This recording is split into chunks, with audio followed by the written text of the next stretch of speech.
7 seconds. Here you go. Are you ready? Yes, sir. Okay, well, here we go.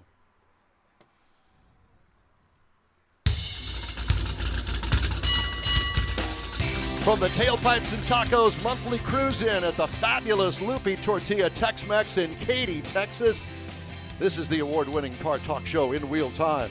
Just ahead, we talk with some of today's cruisers and hoodlums and find out about what they brung.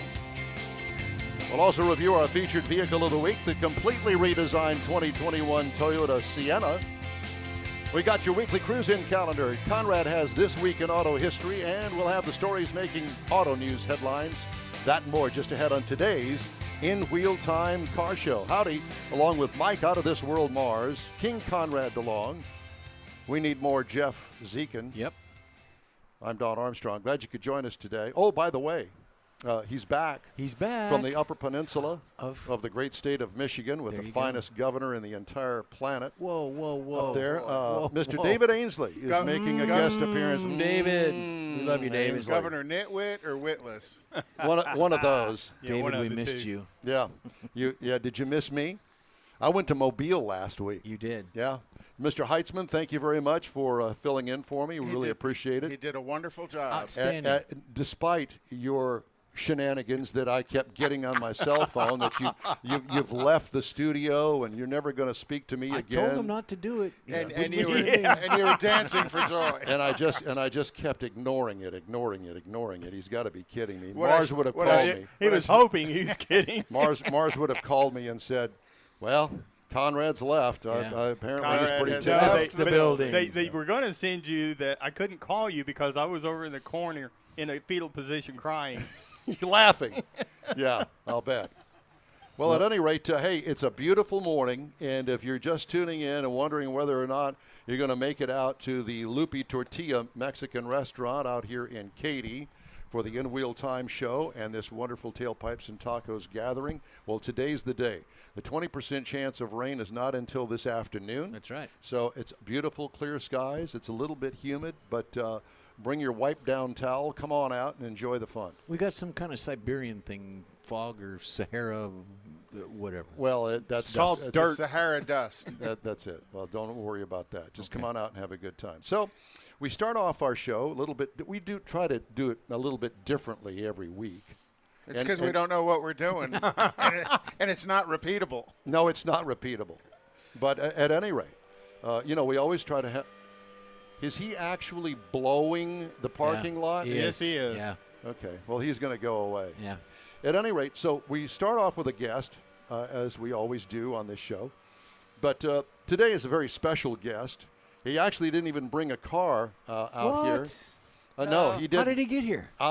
He bummed a ride from another mutual friend of ours. Bus. my. He used the bus.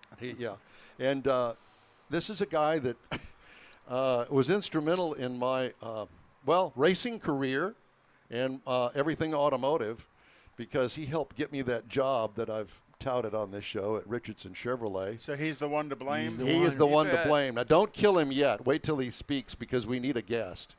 His name is Ross Putnam, and he's sitting down here at the end of the table. He and I went to high school together. Oh, this is the owner of the Dolphin.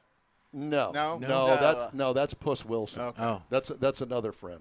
I don't even think Ross knows. You have Puss. two friends? Yeah, I was going to say. I had to. He's bragging now. Yeah. So, anyway, Ross, I really appreciate you coming out. You bet. Thanks for having me. Yeah. Well, so I have told stories, and actually, I had dinner with Ross, I guess a week and a half ago, and we reminisced, and we both figured out. Took two of us to figure out who our boss was at Richardson Chevrolet, and as it turns out, his name was Virgil Ellis. And he headed up the new car make-ready department. And we were just reminiscing about our times in the new car make-ready department at Richardson Chevrolet. Is he now, still- we is he still worked around? after – no. We worked after school and on Saturdays. And what years was that? That would have been 1969 and 1970. Great year to be working at a Chevy dealership. Yeah. Oh, It man. sure was. Couldn't have been better. And I'll tell you what, the tire department there at Richardson Chevrolet had a little work for them with the Corvettes that you they guys had there. smoked the tires on? We drove some really nice cars. Well, those were the days of the polyglass and the Firestone. You could actually hear them squeal. the 15-inchers, yeah. Well, no, not when they're on fire in the back parking Oh, lot. well, yeah. Because we managed to do that quite well. Matter of fact, I think that we were both reminiscing about the 454 with the 4-speed, that it was like, who can get that car this Saturday morning and pull it out and take it around back and put it in the Corvette Just to corral. make sure that It's a the race battery, to see who gets to work first. just to make sure the battery's charged. Right? Yeah. Yeah. All the fluids are and working. I think I shared with everybody once before the battery thing that we always had to deal with. And I guess it was a 68 or 69 white Biscayne that laid on the lot for a year. And it never failed at least once or twice a month. We'd have to go out there and move the car as they straightened up the lot. Sure. And every time the battery was dead. Well, batteries were a little different back then than they are today. And there just happened to be an errant nut that fell down into the carburetor. No. And I that's heard how they that story. disposed of the car. Loose nut well- behind the wheel. I was gonna Well, say, as it opposed to a turned nut out, loose behind. we had forgotten that the thing dropped down into the carburetor. Oh gosh. And one day, should I just let you tell the story? No, go ahead, Donnie. You're doing a good job. Thank you. Your Prevagen's working. Apparently today it is. And so the dealership was doing what they call a dealer trade. Oh yeah. So they sent a driver from the dealership somewhere, I don't know, Texas City or somewhere, as far away. Trade one car for another because they have a car that somebody wants to buy, Yeah. and Yeah, dealer transfer. right, and then Yeah. they have a car they want to unload. Yeah, so the Richardson brothers managed to unload The Biscayne the Biscayne. And made a little noise. no, not he left the lot, and we're thinking, oh dear God, is he going to make it home? Nope, didn't make it home. I think he made it, a mile away or something like that. They had to send the record to get it and bring it back. It came back the same day. Yeah, needless to So say. the wing nut got. It was. I don't know as if it was a wing nut, because that would have been a little bit too big to make it down into the cylinder head. But it managed to get, I guess, hung up in a valve or something, and it was not a good thing. It only makes noise for a few seconds Yeah, until it quit. until it pukes the motor. Yeah. But we had great times together, and this was the guy that was a witness, and he had a few of them himself, where especially the white cars and the big cars that had the ridge right down the middle of it, we get that polisher out there, that high-speed polisher, and we would manage to run right through that paint all the way down to the primer and off to the paint shop it went. Polishing unfortunately- pinstripes in it. We burned a couple. Yeah, to say the least. Yeah. And, I look back on those days fondly. Well, the paint was pretty poor back in those days anyway. Well, so- it was, and so it deserved a new paint job on the hood anyway. So Yeah. did you touch it up or did you send it back to paint? Oh, no, or- it had to go to paint. yeah. You couldn't touch that up. See, they should have just put wide stripes on it, little vinyl stripes right over the top of it. And I don't know how, but Ross and I managed to get wrecker duty. And they had two wreckers. One was this ginormous 1-ton that we never used. Every once in a while we did. Yeah. Yeah. We'll take a taco. Yeah. Sure. Yeah. Whatever you need. Yeah. Just bring them on. We'll take anything you got. God bless you. Thank you. Come on out to Lupi Tortillas. It's Taco Saturday. There you That's go. it. We're not Tailpipes and Taco tacos. Tuesday. Tailpipes and tacos. So I was sharing with Ross the incident where there was a car that came into the shop, and they repaired the car, allegedly, and the lady got it home over off a Memorial Drive. I'll never forget that. And apparently something puked on it, and it didn't run anymore. So Ross and I, took the Went to wrecker. wrecker to go get it. It wasn't, and this was a dealership wrecker. It wasn't a nice wrecker that they would send at a wreck. This is something that was a wreck itself. It had to have been at least 10, 15 years old. With two kids who knew absolutely nothing about what Absolutely they were doing nothing. about We how learned to tie quick. a car up. Yeah, we learned quick. So do you want to finish the story? Go ahead, Donnie. No, you. That's part of the interview. Yeah. Well, we tied her up. We picked her up with the chains, started heading down the road, and Donnie looked back and said, "You better shut her down. the car we were towing was about to come right up to us. we forgot to tie off the steering wheel. Oh my gosh! And it went all the way to whatever the lock side was, the left or the right or whatever. And there was the car taking up 3 lanes and people coming at us, pulling off to the side, trying to get out of the way of the car that we were towing. It was almost 45 degrees. Oh my gosh! It was. It didn't hurt anything though. No. You got stopped in time. Yeah. Restrapped the car up. Just the and pride. They off hurt their you go. pride. Oh, we didn't no. care. They There was didn't no. have There was pride. no pride. They were teenagers. That's right, and we had a good time. But that's one of the many stories. There was another one where, for whatever reason, and I still don't quite understand it, but the dealership managed to accept people that wanted to change tires or wheels on cars. Oh yeah. It was. I mean, that was pretty common back then. They do it then. today. Do they still Oh do? yeah. Mm-hmm. So at any rate, I don't know where he was. He wasn't anywhere to be found. Ooh, look at there. Thank you. Yeah, we definitely. Oh, there you go. There it Thank is. you so much. Yes, we're getting our tacos delivered to us. Wow. And we got the hot sauce. The finest tacos in town. There you go. That's it. They're excellent. Thank you. There you go.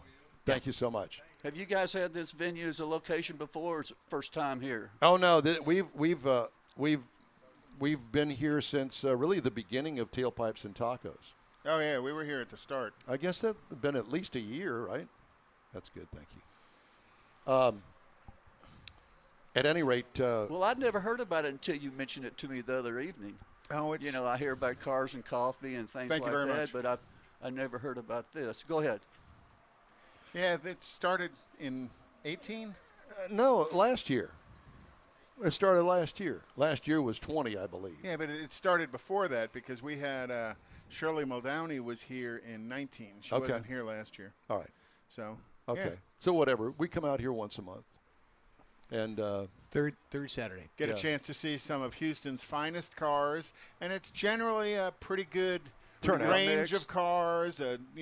Different people show up each time. You see different cars. new cars, old cars. There's a what is it? A 64 Mercury Marauder back over there with a 427 in it. Side in the corner. oiler, right there. That Yeah. white Oh, one. the right white there. one, Yeah. that's nice. Yes. So We I don't- actually share this location also. We do a remote from the other Lupi. we have done down at the. So there's two Tailpipes and Tacos going on. This one, and the one inside the Loop, off of Kirby and 59. Yep. Okay. Yeah.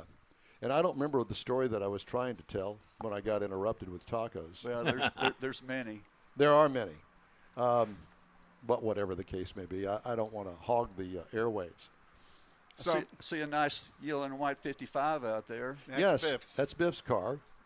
He's He's around. a friend of the show. We Yeah. talk to him quite often. Got a nice motor in it. By the way, speaking of which, I wanted to let you describe your 55, the red with the black front end on it. And that we had some good times in that car. Yes, we did. Until you bent every push rod in it. I don't know why or how, but I'll let you explain that. Good story. Yeah, I bought the vehicle from a friend of Bruce who was out there in the audience somewhere. Paid $300 for it. Did it have a motor in it? It had a 283 that was punched out to 292 and a cross ram intake on it with Oh, wow. two AFBs. But when we finally got it running, it was a little bit too much. It's a lot of A carburetor. lot of carb, yeah, for a little cubic inch motor like that. Started off with a 3-speed tranny. First night I got it running, blew the tranny and the clutch in it. So we changed that out and put a 4-speed Borg Warner T10 out of a 62 Vet and drove it to high school for about a year and a half. Turned it into a project with a friend of ours named Bob McCormick. You remember Bob? Yeah, oh yeah. Jake. Jake, yes. We put a motor in it that he built, and it didn't work out very well. Had some water leaks. So in the meantime, I'd sold my motor to a guy named Ski Bonkoski that worked up at Richardson Chevrolet, and he put it into a dirt car that ran at Navasota for about 2 years. I didn't know that. Yeah, you remember Ski, don't you? I do. Yeah. Yeah. Well, anyway, this 55, it only had 2 bucket seats in the front. And I don't know why it had a flat black front end on it. The rest of the car was red. Just never got around to painting it. Is that what it was? Shaker paint. Did you buy it that way? Bought it that way, yeah. Oh, I see. And I thought it looked pretty cool. So It did. You know, it looked like it had a glass front end on it, so I just left it like Yeah, that. I know. It looked really good. And it ran really good, too. I'll never forget that. Yeah, my dad was the first one to get a ticket in it, as a matter of fact. Really? Yeah. Excessive noise. Yeah. Oh, gosh. Going down Braeswood by Hillcroft. Right? Because it didn't have any mufflers on it, did it? It had some truck mufflers on it. It did? Headers into some truck mufflers. Well, it sounded Not much of a muffler, it sounds like. No, it really Sounded wasn't. pretty good. It sounded real good, as a matter of fact. And I would say, boy, don't you wish you still had that cross-ram intake manifold? That'd be quite collectible today. Yeah, as a matter of fact, I was looking on eBay, about 6 months ago, and with a good set of Holley carburetors on it, they're getting about $1,500 for them. Oh, yeah, easily. Yeah. And that, at the day, it was like a $200 intake. what was the name of the guy that owned the speed shop where we bought everything? He was over in Bel Air, and then he moved it up to 59 in Chimney Rock. And I cannot remember the name of the speed shop or his name. Well, it was race car parts. Race car parts, that's it. Yep. It was the second. Nolan had the first shop over there in Spring Branch, and the second one opened up in Bel Air, and I can't remember his name right now. Well, I mean, you couldn't remember Virgil Ellis's name either. Yeah. I came up with the first name, and then you finished it off.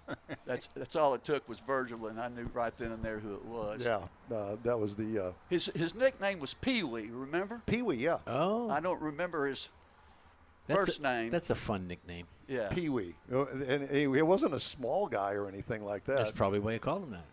I don't know. I don't You recall. call a tall guy but, shorty But we and- spent more money with that guy. We spent all of our money with this guy. And he'd order in parts and, it'd take a couple of days to get it. And we'd go over there and get it, install it, do whatever we needed to do. But it was good stuff. We had a good time together. And matter of fact, it was the guy that had the Nova, Butch. Wasn't his name Butch? No. What was the guy's name that had the Nova with the 3-speed on the column? That he always poured STP in the thing, and we took the valve covers off of it one day. That's probably keeping it from making a lifter noise. and the buildup inside that valve cover was about an inch thick. Oh, yeah. Yeah. No, I don't remember him, Donnie. He lived on Braeswood, and I want to say it was either Hillcroft or Chimney Rock at Braeswood. And he had a riding lawnmower that we managed to somehow or another pop wheelies with. But anyway, there's a 55-ish. Yeah, well, look at that, though. I think it's 58. It's got a gasser front end. It's Yep. got a solid front axle underneath that. But they had solid front axles then. Yeah, but not like 8 that. inches Like up that, in the yeah. air. Well, I know that's a very looks nice looks like a gasser out of Looks the like 60s. Yeah, it How does. cool is that? It is. yeah. And flame front end. Yep. So whatever became of the 55 after you seized the motor or bent every push rod in it, whatever the hell that happened? Well, unfortunately, I just pieced it out. You did? Yeah. Sold the heads to someone, and intake and carb to someone else, and the Mallory distributor to someone. Just what you did in the day to get your money back. But I did okay. Sometimes they were worth more as parts than they were as a whole car. That car was definitely. As you break it down and get $100 for this and $100 for yeah, that. like I only paid $300 for the car. And really the intake alone was worth that. Oh yeah, every bit of it. Who are you gesturing? Oh, Mars. Oh, I see. He was just sitting down to eat his taco. Well, we're all kind of into that sort of thing, but he can't. So, what other stuff did you guys tear up at Richardson? Well, mainly the Corvettes. We Look had- at he's got that smirk on his face, like I'm what? sure you had a Camaro or a Nova. That, On Saturday mornings, part of our job was to get the wreckers out and clean up the lot. And there were a lot, moving all the wrecked cars. And sometimes we had a ding or two to them. Mistakenly, I mean, not on yeah, purpose. it was surely by accident. because the rear tires didn't have any traction. You swung around into somebody else. Yeah. It was kind of like that. It was all in fun, and you know. I was telling you about the tire swapping. So I don't know where Ross was. He was doing something else, and I was charged with swapping tires on a truck, like a 3/4 ton truck, out in the truck lot. They sold trucks separately back then on the side. And I went out there, and I took the lug nuts off and forgot where I was because I had to be called away to do something else. Got out there, and I forgot that I'd taken the lug nuts off. And let me tell you something. Oh, no. And started driving it. You left the lug nuts off. It's a little hard to jack up in the air after the tires fall off of it, isn't it? Yeah, well, you know, fortunately I could feel that something was awry. And I wound up actually catching it before it actually hit the ground. But those wheels were hanging on by a gnat's rear end. They were all cattywampus and hanging out of the fenders. Well, you know, what was it Darrell Waltrip was known for singing? It's a fine time to Leave me loose wheel. Loose wheel. There you go. So, at any rate, good times. So who paid for all this stuff you guys destroyed at Richardson Chevrolet? The dealership. But they were making so much. I can't tell. How many cars did they sell on a Friday night? Because we would just come Friday in. night alone, maybe 20 cars, and they'd be all piled up and make ready the next morning. Yeah. And we had to go through. Yeah, and we worked until noon officially. Oh, yeah. Back in those days, they were probably selling 1,000 a year, 2,000 or 3,000 a year, excuse me, at Richardson. Oh, absolutely. They were a powerhouse. They were a powerhouse. They were a powerhouse. So they were selling, 300-400 a month. Absolutely. Easily. Sold more Corvettes and hypo cars probably than anybody in town. In town. Yeah. Because they had them. They ordered them. Well, and there wasn't that much competition as far as Chevy dealerships. Now, you look at Chevy dealerships and they're out in Katy, they're down in Sugar Land, they're out in Baytown. None of those probably existed back then. No, I think there was only like 3 dealerships in town at the time. McRoberts and Knapp and Richardson. Yep, and Knapp being downtown, they're still there today. Still owned by the Knapp family. No kidding? Oh, yeah. Well, that was where Donnie's Corvair that he had recently came from. That's right. It had the Knapp sticker on the back of it, the emblem thing that said the dealership on it, Knapp Houston. And I kept that on that car, actually, until I sold it. It's still on there. Richardson at one time was downtown. Yes, they were originally. Originally, yeah. Correct. Oh, I didn't know that. Yes. Then they moved out in the suburbs, I guess, I'll say 65. Before I was here, you probably know better than I do. Which is out on 59. Well, but back then, that was the edge of town. That was. 59 and Hillcroft. Oh, really? Yeah. Okay. That was the suburbs. Right. Yeah. Ross lived closer to the bayou, Braze Bayou. He lived up there near the intersection of Brazewood and Hillcroft. Okay. And I lived down at the other end, the poor end. The poor end. Well, you just moved Not out of that really. house not that long ago, didn't you? Is that the same house? Yeah, About five or 6 years but that ago? neighborhood, it's not good. That neighborhood is rough.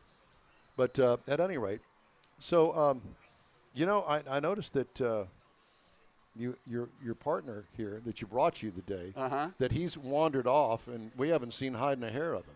He's down there looking at, Cars. looks like a Pontiac from here. It was GTO maybe. I see the front end on it. Yeah, that teal-colored GTO. Yep. It's a convertible as well. Yep. Next to that blue Nova. Yep. It's I saw it drive in. Gorgeous car. I think it's a 67, but I'm not wise enough to know the difference between 67 and 66. No, he's an Oldsmobile guy. Yeah, you told me. Yeah, because he worked for Oldsmobile. He also worked at the Corvette factory for a while. Well, as a field engineer with General Motors, I was assigned to Bowling Green. So how cool. I'd get to go to Bowling Green on and off from time to time and do some stuff at the plant. Got a chance to go on a couple of pilot drives. So as the C5 Z06 was before it was released, we went up there and did a pilot drive on it. We did a pilot drive on the Cadillac XLR, which came out of Bowling Green. And actually, when it came out, it was a C6. The chassis was a C6, but it came out before the C6 Corvette came out. Uh-huh. So, but all Cadillac powertrain and stuff. So yeah, I love it. It was a great time. Got to see a lot of stuff working there. Got a chance to get connected with the museum a little bit. Oh, how was that? Very, very cool. I Very bet. cool. And watch them kind of develop and launch the whole museum delivery piece there, including the RPO code that goes on the car and goes in the record of the car, that there's an RPO regular production option for museum delivery, and that is quite cherished by a lot of Corvette owners. That, hey, I took delivery of mine at the museum. Corvetophiles. Corvetophiles, is that what they call them? No. But it's Did they get to watch you go down the assembly line, or were they just there for delivery? They were usually just there for delivery. There were some parts of it you can go down the assembly line. It all changed after 2001. Uh-huh. The whole access to the assembly plant and everything really changed after 9/11. That they shut everybody down, and they now have plant tours again, but it's not nearly as wide open as it used to be. They used to do plant tours at Arlington, at the truck plant where they build Suburbans and Yukons and Escalades and stuff. And there was a little door in the southeast corner of the complex over by where the paint operation is. And you just go knock on the door, walk in, and go get a plant tour. You didn't even have to have an appointment or anything. Huh. And that all stopped. So. Yeah, I mean, even the press couldn't get into Arlington. No, And the only ways that we would be able to get into Bowling Green now for the Corvettes is to call our contact up there, and she would make special arrangement for us. That was before COVID, though. Right. Yeah, well, that's everything changed after 9/11. Yeah. The access to all of that, they really shut all and then of it COVID down. came in on top of that, and they changed it and just haven't got out of all that yet. Speaking of Oldsmobile, here comes No, a I think Cutlass. that's a Ford. Cutlass convertible. No, Oh. the gold one. There was a yellow one Oh. that drove through before you were occupied. So I missed it. I missed the opportunity to do the car review. Not that everybody's hanging on the edge of their seat to hear about the 2021 Toyota Sienna. But you were engaged in a conversation. I know that, and that's why I just kind of padded the time. And it's the bottom of the hour. It is the bottom of the hour, so we need to take a break. Ross Putnam, it's great to have you here. Thank you so much. Donnie, thanks for having me. Yeah, and be sure and hang around. Now we're here till 11. I'm going to. I haven't looked at all the cars. I saw a red 55 pull in here just a minute ago. Yep, straight ahead. sitting right out there. I in think front it had a of us. black front end. That looked pretty shut. Got some big old fatties on the back of it. Yeah, too. he Yeah, does. it did. Okay, so And that's not a Kardashian. Oh. so Ross Putnam, Easy. our guest. There's a fuel-injected 57. Yeah, isn't that beautiful? Yeah, it truly is. That's a very That's expensive nice. car. As a matter of fact, I like the wheel my daughter combination. took a picture of a 57 convertible that was on the street where she was, got out of the car, and she took the picture and sent it to me. I said, if that is a real, honest-to-goodness convertible car that is very rare. and very expensive, at any rate. So Ross Putnam, our guest, and we are going to continue our show after a quick break. In Wheel Time Car Show streams on Facebook, YouTube, Twitch, and InWheelTime.com. Podcasts available from your favorite podcast source. In Wheel Time Car Show continues right after this quick break. When you're ready to shop Chevrolet, we know one that should be at the top of your list. Bayway. Locally owned by Houston-born and raised Daryl Wisniewski, Bayway brings a sense of family to your Chevrolet buying experience. When you're in the market for a new or used vehicle, you now have a place to go. General Manager Lincoln Stahl guarantees Bayway will beat any competitor's written price on the new vehicle you choose or pay you $1,000. Bayway Chevrolet is located only 8 minutes from the Beltway and Highway 288. Whether it's online or in person, you'll be welcome like one of the family. BaywayChevrolet.com. Tailpipes and Tacos. Houston's premier monthly car cruise-in returns Saturday, August 21st at 2 Lupi Tortilla Mexican restaurants in Katy and inside the Loop on the Southwest Freeway near Kirby. Tailpipes and Tacos is free and everyone is invited. You'll see collector cars, hot rods, customs, magnificent originals, and resto mods at 2 locations. Cars from all over Southeast Texas cruise in and show off in a friends and family event at the Lupi Tortilla Mexican Restaurant on the Grand Parkway at Kingsland Boulevard just south of I-10 in Katy, and inside the Loop on the Southwest Freeway near Kirby. Drag racer, car enthusiast, and Lupi founder Stan Holt brings you Houston's hottest cruise-in. Tailpipes and Tacos at Lupi's inside the Loop on the Southwest Freeway in Kirby, and in Katy on the Grand Parkway just south of I-10, where you'll see the In Real Time Car Show. Get your ride ready and we'll see you at the Tailpipes and Tacos Saturday morning cruise-in at Lupi's in Katy and Kirby, August 21st, 8 to 11 a.m., weather permitting. You see all the new ceramic car wash cleaners on TV now, but John Gray at Gulf Coast Auto Shield has been using ceramic coatings on Houston's most expensive cars for years, and he'll tell you that nothing beats the real thing. Gulf Coast Auto Shield installs a coating over your paint that actually comes with a warranty. If you just picked up your Lambo, your Aston Martin, Porsche, Ferrari, any other exotic car, chances are your car will have company that have already found Gulf Coast Auto Shield. Now, you don't have to own an exotic. Maybe you got a truck, an SUV, or even an older vehicle that needs a little love. Well, let John Gray give it a look and give you an estimate on refurbishing that paint and making your vehicle look new again. How about getting a gift certificate for the wife's birthday or anniversary from Gulf Coast Auto Shield and tell her, honey, I know you love your car, so why don't we get it looking new again? It'll be the best gift ever, one that she'll never forget. Get hold of John Gray at gcautoshield.com or give him a call, 832-264-0670. Gulf Coast Auto Shield. Celebrating 10 years of award-winning car talk, it's the In Wheel Time Car Show, your weekly go-to all things automotive place. Today, coming to you from the Tailpipes and Tacos Cruise-In at the Lupi Tortilla Tex-Mex in Katy, Texas. Just ahead, we got this week's auto history. You'll get updated on the stories making automotive news headlines, and we're going to have another special guest here from the Cruise-In. Howdy, along with Mike Out of This World, Mars, King Conrad DeLong. We need more Jeff Zekin and David Ainsley. Let's not forget him. I'm Don Armstrong. Glad you could join us today, and we're going to do something a little bit out of the normal pace of things because You forgot to last half hour. Because that's the way we are. I didn't forget it. I was sitting there to do, but I just ran out of time. So this hour's car review is the 2021 Toyota Sienna. Built, by the way, in Princeton, Indiana. I didn't know that. Available trim levels are the LE, the XLE, the XSE, the Limited, and the Platinum. And they do all of those because people like to package stuff together. It's cheaper to buy it in packages than it is to buy the individual options. And so the one that I review is the XSE 7-passenger Sienna. It's a minivan. That ain't so mini. Yeah, but you like minivans. Yeah, they're great people movers. They are. How many passengers? You can get up to 8 with the second row bench seat. Exterior changes from last model year. Well, the thing's been fully redesigned. Exterior features interesting design elements. Can be polarizing to some. It has a bulbous rear wheel thing going on back there and an oversized front grille. Kind of makes the rear of it kind of sporty, I think. Well, you think so? Yeah, I do. Looks like some of the little sport compact type it's things not with just body lines. It's not just a slab-sided minivan. It adds a little oomph or pizzazz to it. What is the It's a technical Queen term. song? Fat Bottom Girls? Yeah. That's it. Sliding back passenger door. Send your comments to info@inwheeltime.com. Sliding back passenger door has a kick open and close feature to it. You know, you kick it underneath the door sill and it'll open. That's kind of a cool That's thing. becoming more popular as well. Wide open rear hatch, so you can cram all sorts of stuff back there. What I liked about it, the utilitarian features that it has with it.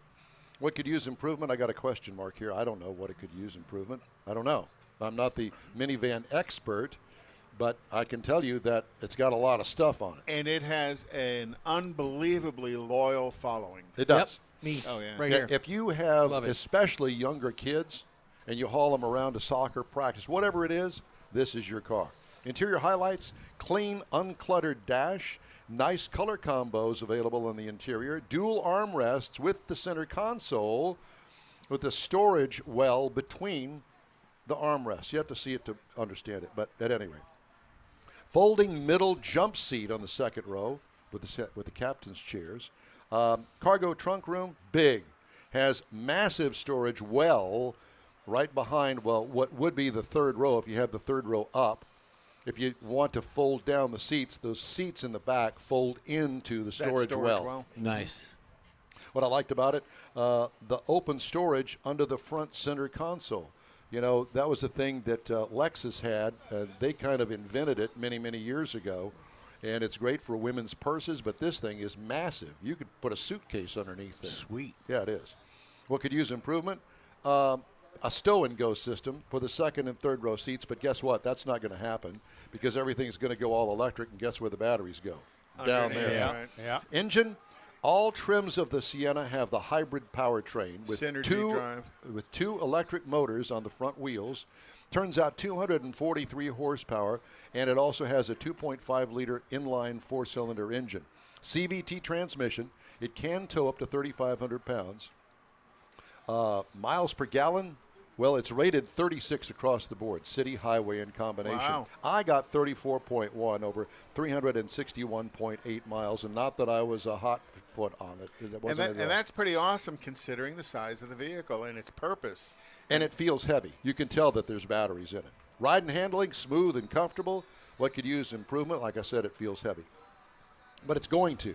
And it takes a little getting used to. After you come out of a car that doesn't have batteries in it, all of the battery cars feel heavy. Base trim price $42,000. Prices tested $47,544. Base model price, you can get into one of these, the stripper model, if you will, $34,460. Competitors, the Honda Odyssey for $32,000. The Toyota Highlander, now that's an SUV, but I had to throw that in there, $35,000. Or the Chrysler Pacifica, $35,820 with the stow-and-go seating. You know, you had me at minivan. I know, you had one. Yeah.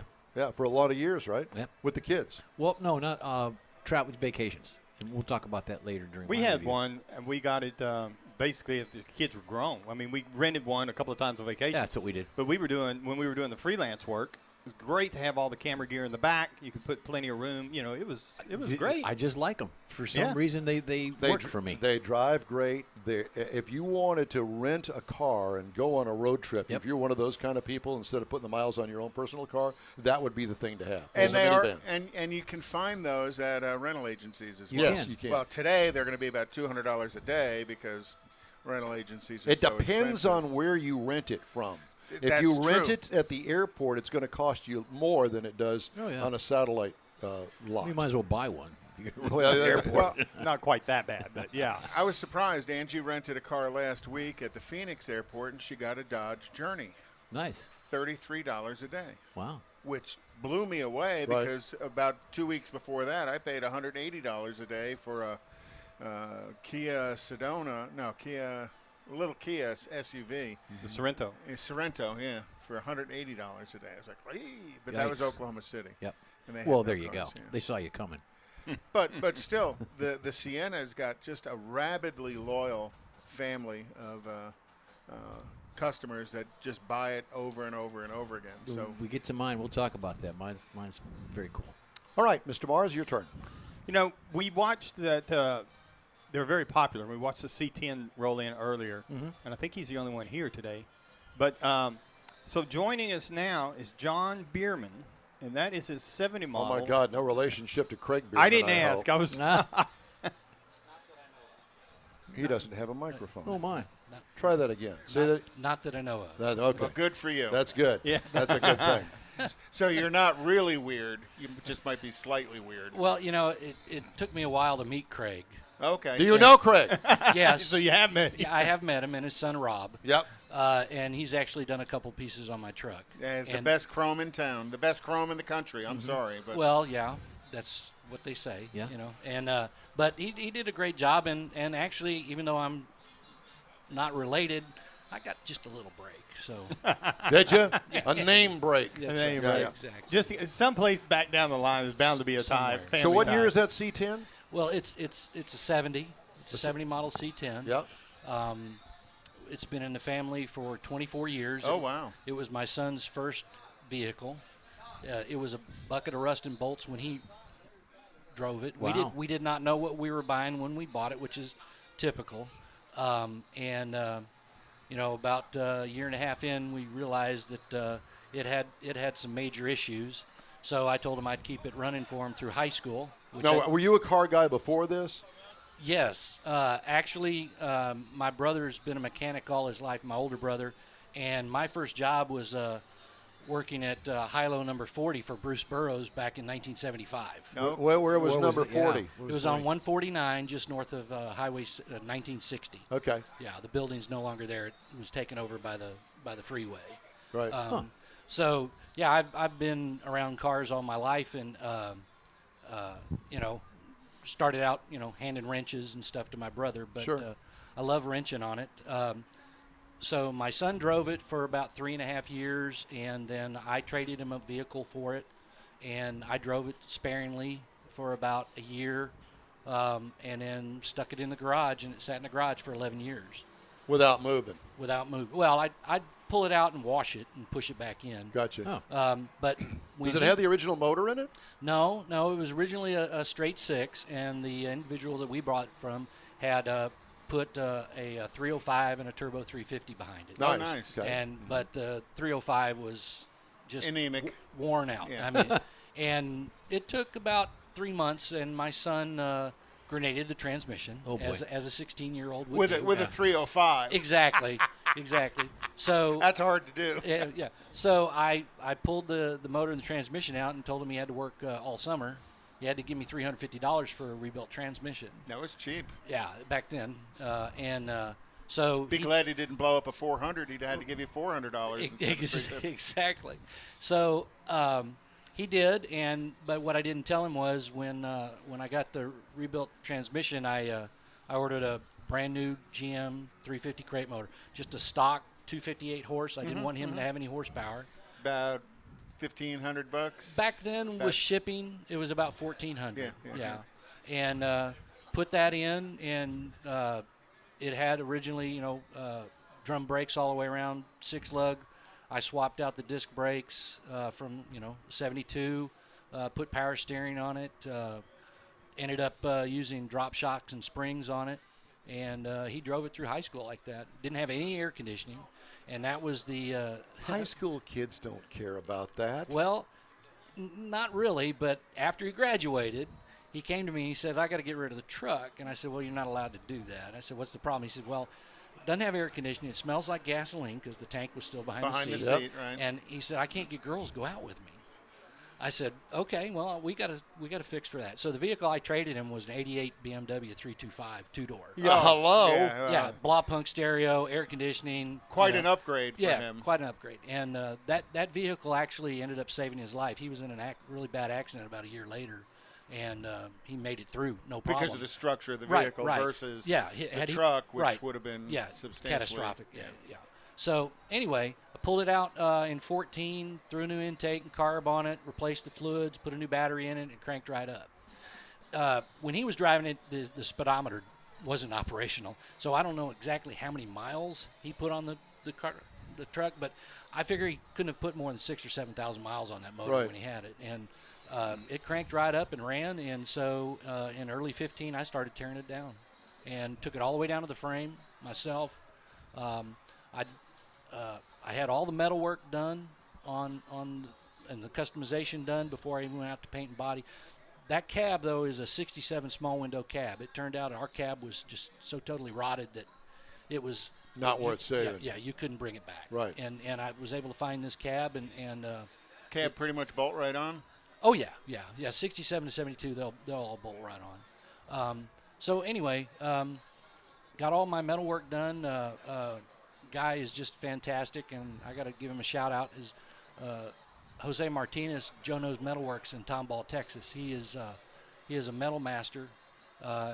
He spent 28 years building these commercial signs.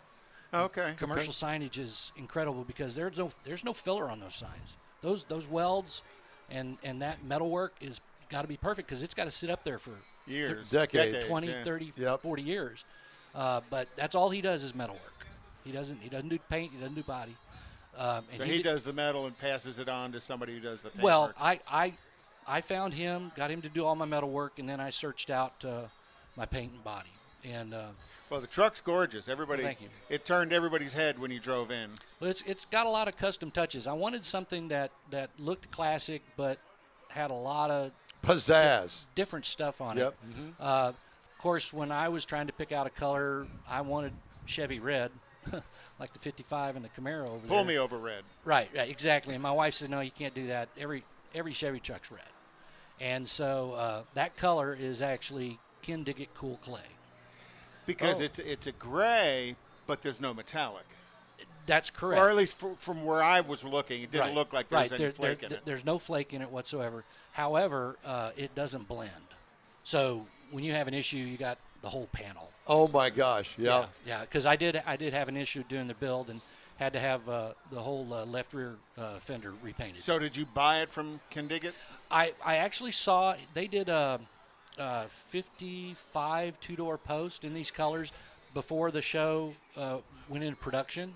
And that first year they had one of the shows where they took a bunch of cars to an Autorama or something, and the fellow who had the 55 brought his car and set it up, and that's where I saw the color first. So I called the next day and talked to Bailey, his daughter, and asked about the car and the color. And I said, "How do I get the formula?" And she said, "You got a credit card? Got to pay me for it." Right. You got a credit card and $20? I said, "Yes, ma'am." And they sent me the formula. The fellow who did the paint and body was a PPG. At the time, they were a PPG shop. They're now a Axel Nobel shop. But he was a PPG guy, so the formulation worked. Yeah. He went and had it. Well, I love that. I love that non-metallic gray on cars. I think it's a very classy look. Yeah. Battleship gray. Yeah, but this isn't quite dark enough to be battleship gray. That color's actually, it's got to have some type of iridescence in it of some type because it's got a lot of flop. Oh, so there's a pearl of some kind. Something, in it. But it's so minute. In this sun, it looks almost perfectly gray. Fluorescent lights, it looks green, and in overcast, it looks dark gray. Oh wow, okay. Yeah, so it'll change. So there's got to be some kind of pearl in it. Something, and make it to where it won't blend. Well, pearl is those tri-coat paints, even from the factory, though that diamond white and stuff, are just a nightmare to match.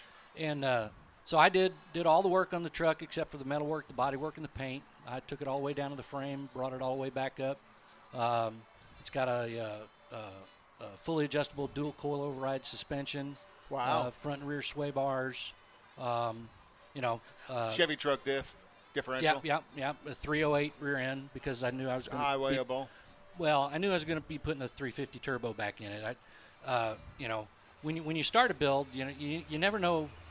You've got an idea of where you're going with the build and where you want it to go. I had fully expected to be building a driver, but once I got through the metal work and the body work and the paint and the cost involved with that, it spends more time in the garage. Yes, it does.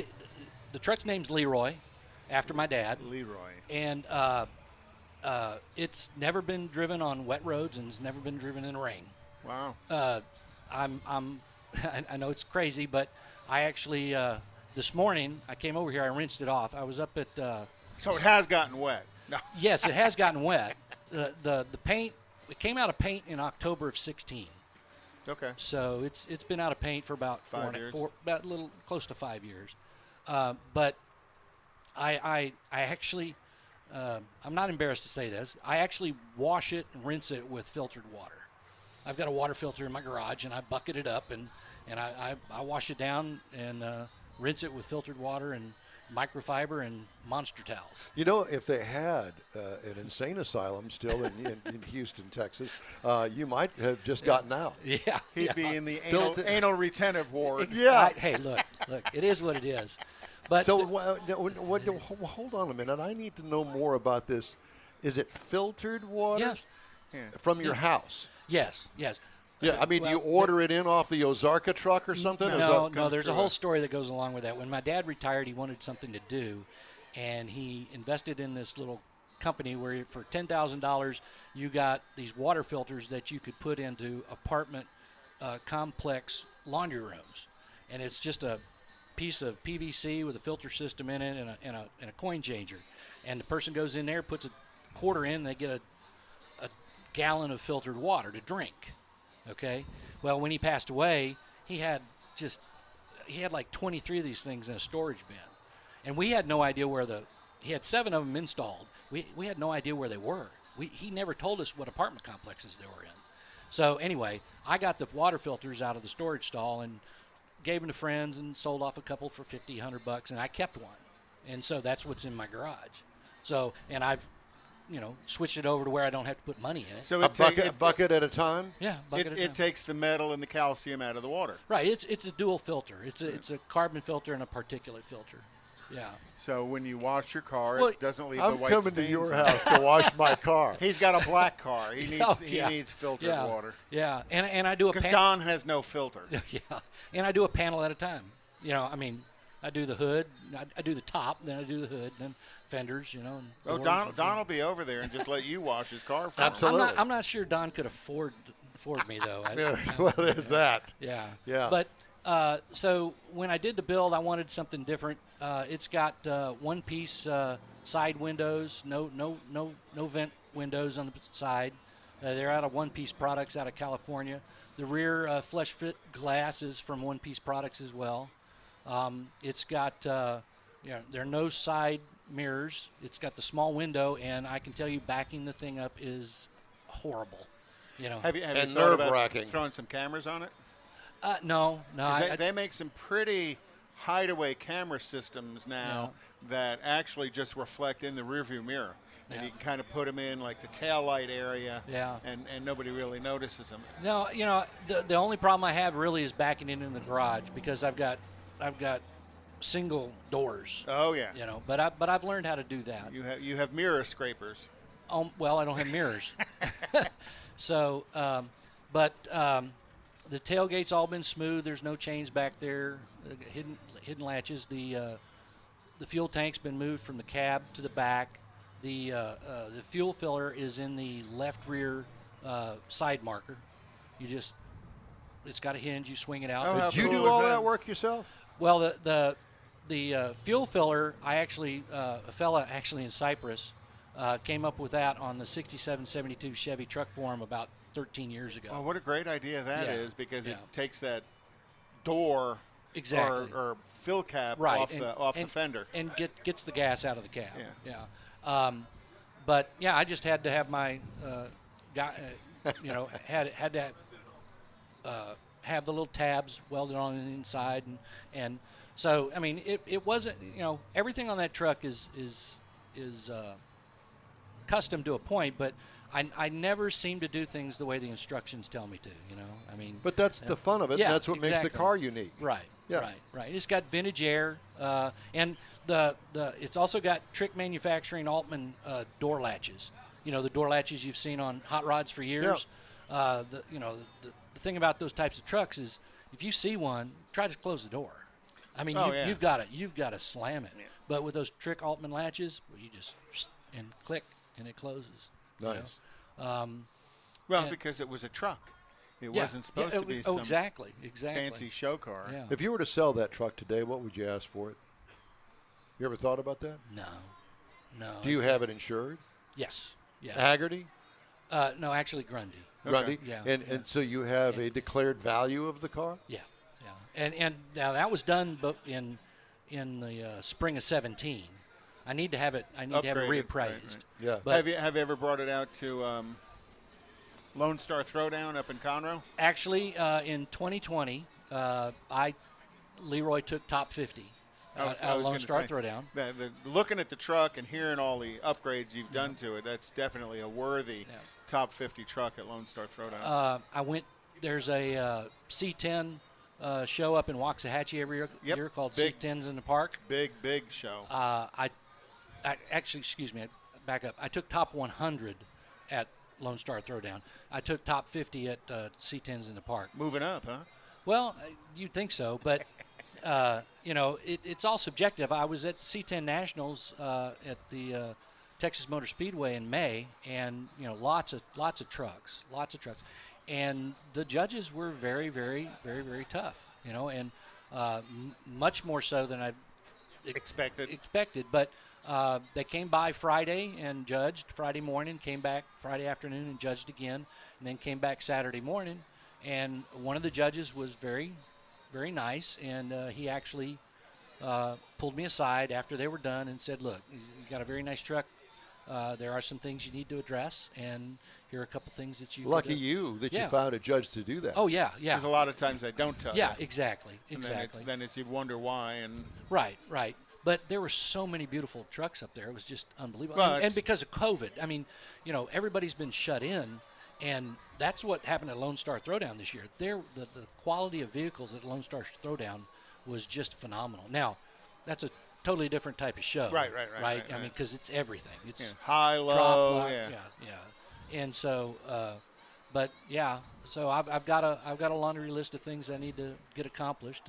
C10s in the park is coming up in September, and so I've got now to the middle of September to get those done. because it sounds like the truck gets judged often enough, do you find the same judges looking at the truck over time? Well, so it's very subjective. The guys at the Lone Star Throwdown. Well, are that's the the same. drive-through judging. Yeah. Right, that's the the same drive-through. guys every year. Same guys every year, and basically a lot of those guys are also at Autorama, right? What is it, ISCA? ISCA, Yeah. International Show Car Association. Right. I was in that for a while. Yeah. Dumb me, because I had no clue what I was getting myself into. We're talking about $1 million cars Oh, I was yeah. up against. Yeah. No, Yeah. not me. No. Yeah. Sticker but looked good, though, on the car. At C10s in the park, it's the vendors.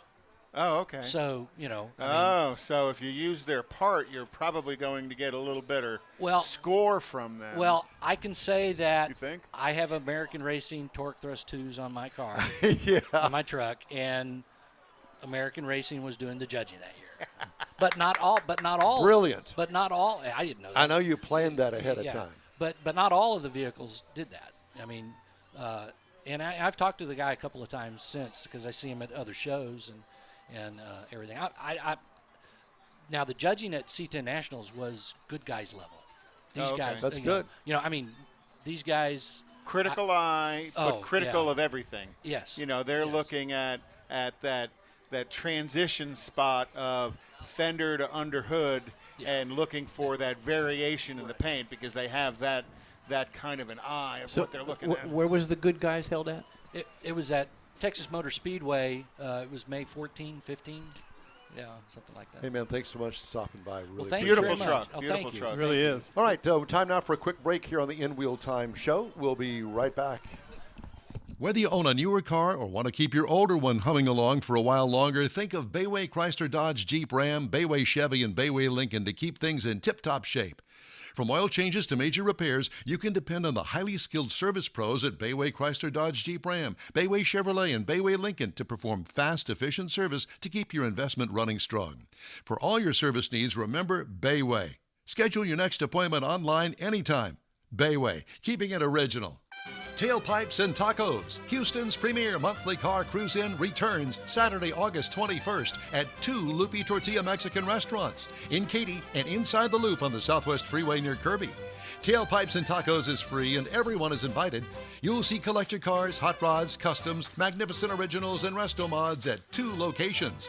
Cars from all over Southeast Texas cruise in and show off in a friends and family event at the Lupi Tortilla Mexican Restaurant on the Grand Parkway at Kingsland Boulevard just south of I-10 in Katy, and inside the Loop on the Southwest Freeway near Kirby. Drag racer, car enthusiast, and Lupi founder Stan Holt brings you Houston's hottest cruise in.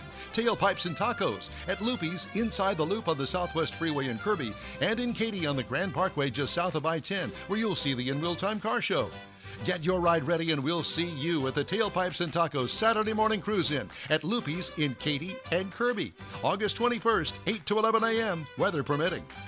You see all the new ceramic car wash cleaners on TV now, but John Gray at Gulf Coast Auto Shield has been using ceramic coatings on Houston's most expensive cars for years, and he'll tell you that nothing beats the real thing. Gulf Coast Auto Shield installs a coating over your paint that actually comes with a warranty. If you just picked up your Lambo, your Aston Martin, Porsche, Ferrari, any other exotic car, chances are your car will have company that have already found Gulf Coast Auto Shield. Now, you don't have to own an exotic. Maybe you got a truck, an SUV, or even an older vehicle that needs a little love. Well, let John Gray give it a look and give you an estimate on refurbishing that paint and making your vehicle look new again. How about getting a gift certificate for the wife's birthday or anniversary from Gulf Coast Auto Shield and tell her, honey, I know you love your car, so why don't we get it looking new again? It'll be the best gift ever, one that she'll never forget. Get hold of John Gray at gcautoshield.com or give him a call, 832-264-0670. Gulf Coast Auto Shield. Celebrating 10 years of award-winning car talk, it's the In-Wheel Time Car Show. Today coming to you from the Tailpipes and Tacos Cruise In at the Lupi Tortilla Tex-Mex in Katy, Texas. Just ahead, we're talking more of the cruisers about their rides out here today. Got a full house. It's great. You should be out here with us. Good stuff. We need more Jeff. Yeah. We'll tout his pre-owned car of the week. You betcha. The 2005 Chevy Astro van. We got the racing calendar. Conrad has the car clinic. And we'll also have the stories making automotive news headlines this week. That's just ahead here on the In-Wheel Time Car Show. Howdy, along with Mike out of this world Mars, King Conrad DeLong. We need more Jeff Zekin and Mr. David Ainsley. I'm Don Armstrong. Glad you could join us. And I know that we've run behind the first hour. Imagine And the second half hour, yeah. Well, I said the first hour. First hour, yeah. And that put us behind also. But we're going to fix that. We're going to fix that this Let's fix time. it. Okay. So coming up, we're going to do This Week in Auto History. Conrad's going to have that, and it's going to be all about Conrad because he's also going to have the car clinic in this hour. So we invite you to stay tuned for that. I feel special. Okay, Mr. Mars. You know, one of the things I always wanted growing up was a 67 Chevelle SS 396. Well, who the heck convertible. doesn't? You're not by I know, yourself. I know. Come on, man. And if you have no idea what I'm really talking about or why somebody would want that, you need to come out here, and there's a black 67 Chevelle sitting out here. Yep. That's owned by Chris Dangerfield. Breathtakingly We're talking beautiful car. That body is so smooth. That black is so shiny. I mean, it is primo. And under the hood, he's got a blown big block followed up by a 6-speed. Oh, God. In a custom interior. But I'm going to let him tell you about it. And a It's big beautiful. set of fatties on the back, too. So you're no relationship to Rodney, are you? No, sir. No, sir. Every time I meet someone new, they always ask me that. Well, I we're wish I would. old Maybe guys. I'd have his inheritance money by You now. should have said yes. I am, as a matter of fact. He's a long lost, distant cousin of mine from way back when. They just make you'd have to come up with some other lies, but whatever. Sure, we could tell family I stories. think he and died. everything. You're in the car business, for God's sake. So we all tell lies. Yeah, but he died broke. You Well, don't have to tell that story. Yeah, I mean, give me a break. Yeah. So Chris, the car. It's a 67 Chevelle. It was built by Brian Finch from Finch Performance in Nashville, Tennessee. He's known on the NHRA autocross circuit. He also builds superior muscle cars. The car sits on a chassis, custom built by Street Garage. It creates a sinister undercarriage and the stance of the car. Now, am I going to have to get the creepy crawly out to get underneath it to admire the You would have to underside? have the super low profile because this car sits so low. So it in other rides words, so well. So in other words, we need a lift, and then you could point out all the cool things underneath it. I'll take mirrors. Mirrors, again. That's good. Mirrors would work. Yeah. There we go. It's kind of like going through the Border Patrol inspection. You need a mirror Well, to get under. I wouldn't know about that. It caught everybody's attention when you drove in for, first off, the beauty of the black SS. Oh, man. The stance, and then the wheel tire package you've got on it, because what are those, 20s on the back, 20 by 10? It's a 305. I'm sorry. He's like me. He's got to look at his notes. He's going to look at his notes. Yeah, You know, but, I recently bought this car. I picked this car up about 3 months ago. In the past, I've tried to build these cars myself, and I've learned over the time it's best to buy one instead of investing and build it yourself Amen, and taking brother. the hit on it. Yeah, amen. So Absolutely. and the work and everything that kind of goes into it. But it's gorgeous the way it sits. I had a 67 L34, the 350 horse 396, but all I ever did was put headers on it, so it wasn't very much. Yeah, it's got a rear mini tub in it with a 345 tire, the forged lines. It's got a Magnuson supercharger on it. Is It's this a the first LS3. time you've brought it to a cruise in? Yes, sir. This is the first time I've taken it to any car show. Well, you took it to one of the best ones in town. Yeah. And it's got a nice rumble to it, so Yeah, have they had the motor on a dyno? Have they had the car on a dyno? Do you know what Yes, it's been on. I actually had to detune it when I first got it. It would shake the car so much. My wife was like, "I can't ride in this car."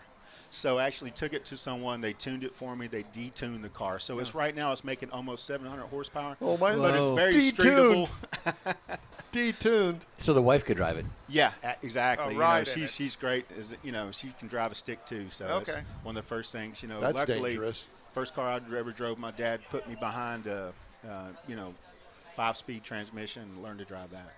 So Tremec 660 behind it? Yeah, because that's about the only thing that's going to handle that kind of torque. It's got the Magnuson, so the Magnuson transmission holds it. Since it builds so much torque with the supercharger, this transmission is built to handle 750 foot-pounds of torque. Oh, wow. And then I actually had a custom-built drive shaft through Mark Williams, 4-inch billet aluminum drive shaft, and it handles up to 1,100 horsepower.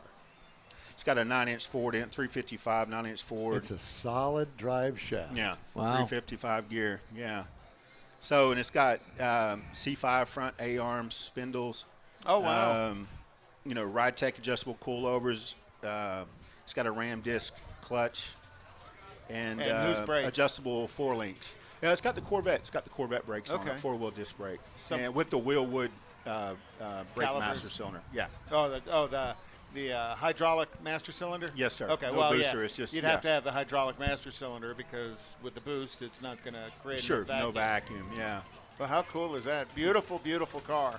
Thank you so much. Yeah, it's got that deep tuxedo black with the stance with that Corvette red interior. It really pops. And it's very difficult to get because the 67 Chevelle tends to have some real flat sides to it.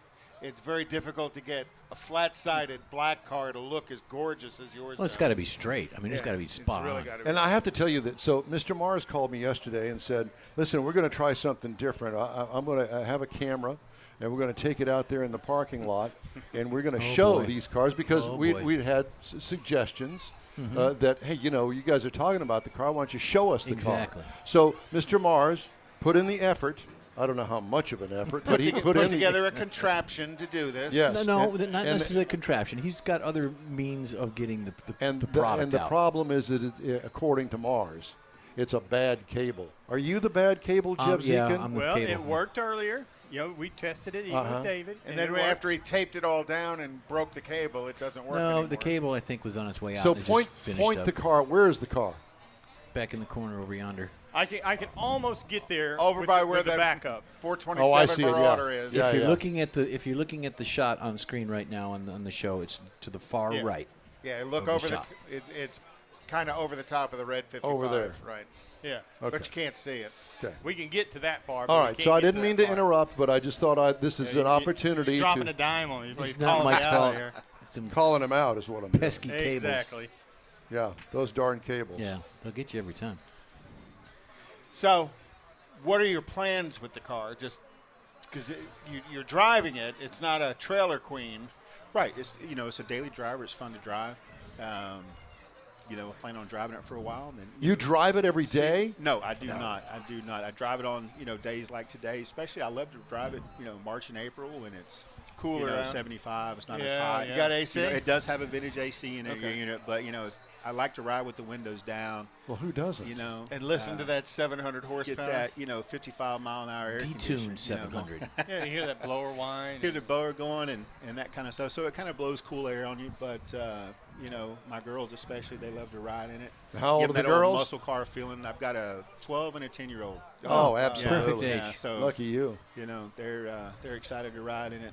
I've always been more of a 1970s baby, so I grew up in the muscle car era, and always liked the raw torque and the raw horsepower feel of the acceleration. Sure. Yeah. Yeah, and a Magna charged big block has got some raw acceleration to it. When you hear that 2.5 liter kick on, it's seat of the pants. Hold on. Yeah, and you got plenty of speeds to play with there with shifters. That's it. I went with the Magnuson T56. And so that way it can handle the extra torque and power. Actually, was out when I first got the car. I was out goofing off and actually ripped the drive shaft out. So we call that research. You solved that problem. So Yeah, that's so you when put the solid one in. That's right. I figured that was the weakest link. So that's when I dialed up Mark have you Williams. found the next weakest link? You know, Yeah, the that's right it. foot. That's typically the the way things go. That 9-inch in the rear is holding Oh, on. yeah, 9-inch. It's the right foot. Yeah. So, yeah. Stop being so aggressive on this. So what did you have before this? I've also had, I'm kind of, I like the resto mods or pro touring type cars. Had a 69 Camaro before this. It was built by a group out of California. Had a LS7 in it. It was a great car. Had that for almost a year and a half. And then sold that. I sold that. Why? And made money on it, actually. Sold that. Oh, well, made money. there's a good reason to sell it. That doesn't happen very often. Right? And so I had that, sold that, and then it kind of stayed idle for a while, and I kind of just saw the right car come along. So I got that, and I'm excited to drive it. It's a fun car. Rides really smooth. The thing I love about the Resto mod more than just your conventional, V8, Hot rod, all the other stuff. It's all a fuel injection. You get in the car now, you turn it on, it starts up. Right. I don't have to worry about a choke. I don't have to worry about carburetor. That kind of stuff. Don't got to pump it twice. Yeah, you don't have to do that. I mean, and I'm not sorry, and nothing against that. It's just, me, I'm getting a little older in age, and I just don't, with other things I have going on, I just don't have the time to tinker around with it as much as I used to. Been in the auto industry for 28 years. Love the automotive field. Love What the do you automotive guys. Got a business. It's called Motor U. We recondition cars for some of the big box stores. So we offer full automotive reconditioning. We buy wholesale cars, and then we sell them direct to dealers, so they're frontline ready. Oh, so you're busy right now because the dealers can't get enough used cars, so they're out scanning the world trying to get used cars because they have no new cars in inventory. That's right. Used car market is something that I haven't seen. I've been in the automotive industry, again, like I said, for 26 years. And it's at its peak. Haven't seen it on fire like this. With the pandemic that hit and, the shortage of microchips and that kind of stuff, used car market's on fire. But I think based on what we know, June 30th, I think we're starting to see a downtrend. So hopefully everything will kind of get back to normal here. Who knows with this Delta variant? I don't know. Don't know what's going to go on there, but we're excited to be in it. It's been a while. We sold our original business. We sold our business there, and then we kind of had a non-compete, so we kind of got back in the industry. So are you based here in Houston? Yes. Yeah, we're at 6737 Southwest Freeway. It's the old Southwest Lincoln Mercury dealership. I don't know if you guys are familiar with Houston. You just drive down, you see that. It's owned by Bud Adams, actually. It was an old Bud Adams store. I know the story. Been empty for quite some time. Yes. And I think we have a bit of a relationship because I think you guys use BG products there. We do. We do. Warren is our – that's great. Yeah. That's who I work for. That's fantastic. Yeah, Warren has been a great Warren's one of our best. Vendor. He's been good to me over the years, and he's back over there. We're using BG products. They're the best in the industry.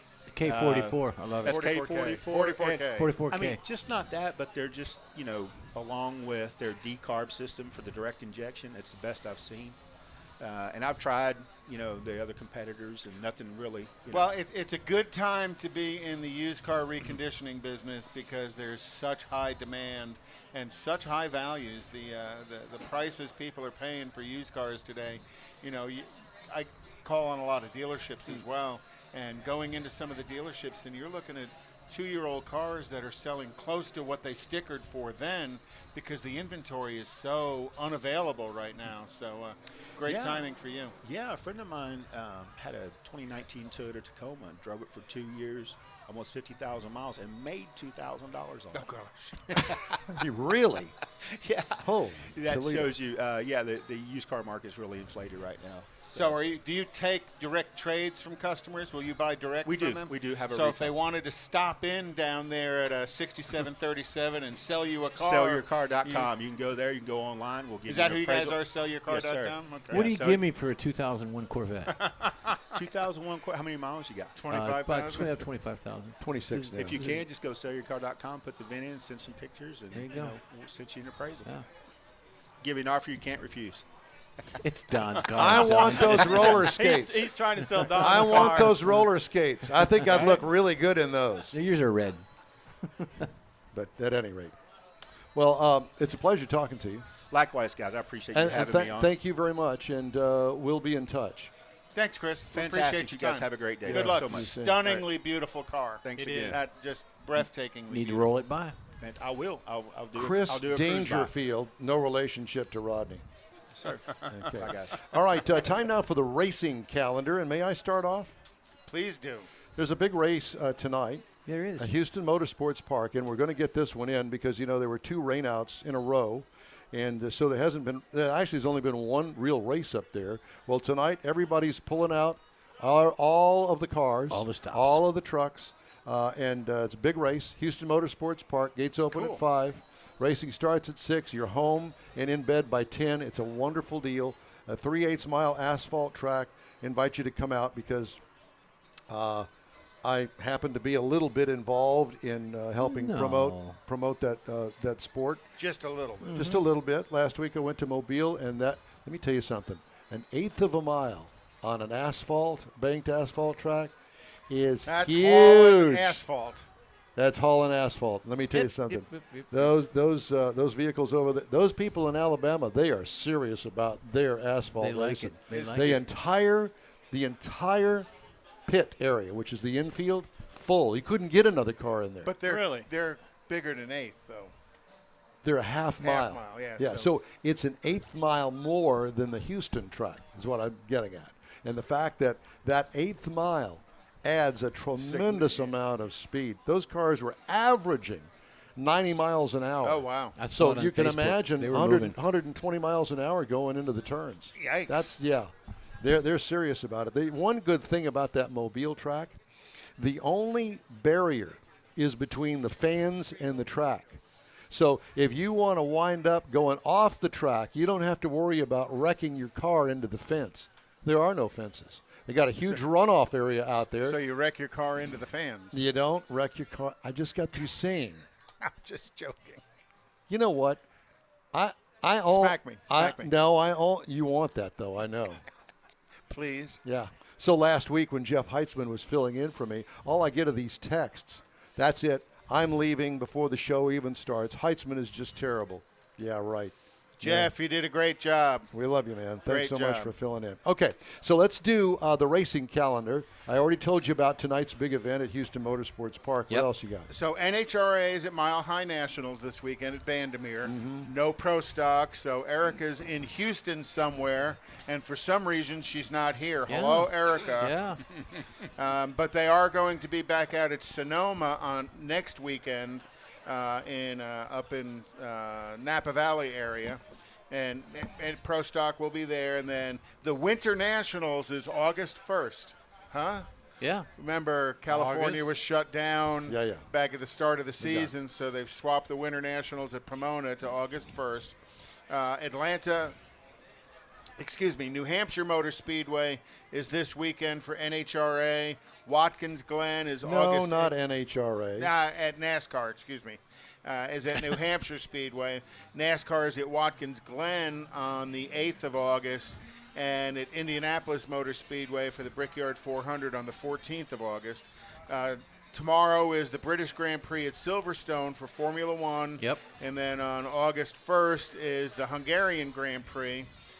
Today is Lime Rock Park for IMSA, and our friend Alec Udell will be driving the AMG GT Mercedes at Lime Rock Park this weekend. He's doing well. He's doing real well. He's doing very good.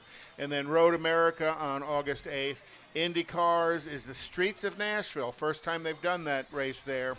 And that'll be August 8th. And then on August 14th, IndyCar will be the Grand Prix of Indianapolis, which is the road course. Okay, thank you, sir. Cool. Time now for our pre-owned car of the week. It's about time. And Mr. Jeffrey Zekin There you has a go. review of the 2005 Chevy Astro. Who didn't own an Astro van back in the day? I didn't own one, but I want one, and we'll get to that in a minute. Took a vacation. In fact, I checked with Kathy. It was around 1990. We took the kids to Florida in one. We rented one. It was a cool trip. It was a cool vehicle. Anyways, this is a 2005 Chevy Astro van. It's a rear-wheel drive, 3-door minivan. You've got a 4-wheel drive available. It is an 8-passenger vehicle. You've got pretty much basic in 2005. You just had the painted front and rear bumper fascias. You've got two-tone paint, basic hatch doors, or you've got a three-way rear entry on this. Wait a minute. A three-way rear entry. Dutch Explain doors. that. What? Dutch doors. Yeah. Dutch doors. They call it a three-way? Yeah. Yeah. Oh, because the glass. Top flaps, and you Yeah. have Dutch doors on the Yeah, bottom. yeah. There you go. I see yes. it, Kurt. Very, very cool. Or split doors is what they call it. Okay. Three-way is Dutch what I like. doors. Two front headrests, and then you've got two rear headrests with adjustable height so that you can look in the rearview mirror and see behind you. Pretty basic interior. You've got AM, FM, 8-speaker system. That's AM and FM. Yes, so you've got two channels. Cruise control, front and rear interior lighting, and one-touch power windows. This was state-of-the-art back then. Of course, 2005, you've got more options on it, but this is pretty basic. You've got, in the engine compartment, you've got a 4.3-liter V6, 12-valve, rear-wheel drive with an optional four-wheel drive, as we discussed. Horsepower is 190 beautiful ponies at 4,400 RPM, and then torque is 250 foot-pounds of torque at 2,800 RPM. You got a 4-speed automatic transmission. That's a French one. 14 miles to the gallon in the city, 20 on the highway, 16 combined with a 27-gallon fuel tank. You've got the electric brake force distribution, and I've left that one up to you, Conrad. I read that and I went, what? It's their version. It's that truck's version of anti-lock brakes. Okay, because it does have it's got ABS on it, right. And you're rolling on the 215/70 R16s, which is a popular tire back then. In 2005, this vehicle was around $24,000. Today, if you could find one, and there's some out there, but they're not in really good shape, $4,000 to $9,000. Yeah, it's about right. Yep. And in 1996, it was a very, very poor crash rating by National Transportation Safety Board. But by 2004, General Motors worked on it, and they resolved some of the crash problems they had, and it was actually a pretty good vehicle after that. I tell you, if there was one around that was in good shape, I would want one. They're Turn it into a resto mod. I'm thinking an LS of your choice and tub it out. Yeah, that's it. And with a nice dark sparkle blue. But put the motor in the back Well, I don't know about that. a front-wheel drive setup. No, because I would need it for transportation. And then take the You side go glass someplace out really of it fast. and Panel put it. one of those round, Teardrops. Scoops in it. no, up there on the side of the back. Just a round, The round intake. window. round window back yeah, there. Yeah. Teardrops. The hippie van. Yeah, teardrop with a vent on the top. Okay. But You're- no, that's not my style. Okay. Anyways, the end. Back to Shack you, Don. market. All right. Well, thank you so much for that. We appreciate it. All right. Time now for This Week in Auto History. Well, let me give Jeffrey time to get keyed up Oh, here. we're good. So, You're golden. The company was the signing of the company charter for Fabbrica Italiana Automobilia Torino happened in 1899. You know who that was? Fiat was chartered in 1899. Fix it again, Tony. Well, Fabbrica Italiana Automobilia Torino. So yeah, I guess fix it again, Tony.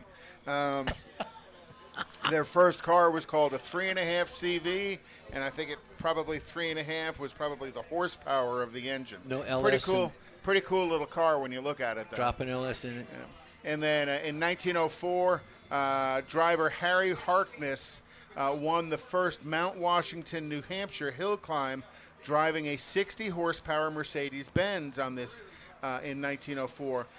That car back then cost $18,000 in 1904, which would probably be $1 million car today. Wow. That's nuts. That's crazy that it was that expensive back then.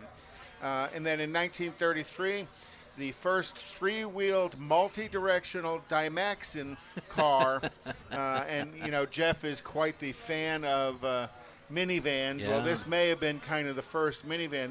These vans were actually built in Bridgeport, Connecticut. Wait a of all minute. It's an places. Airstream. It does. Yeah. I guess it With did. an airplane cockpit. But again, it was a three-wheeler and quite a famous vehicle in its day. Did you ever see the Dymaxion house in the Henry Ford?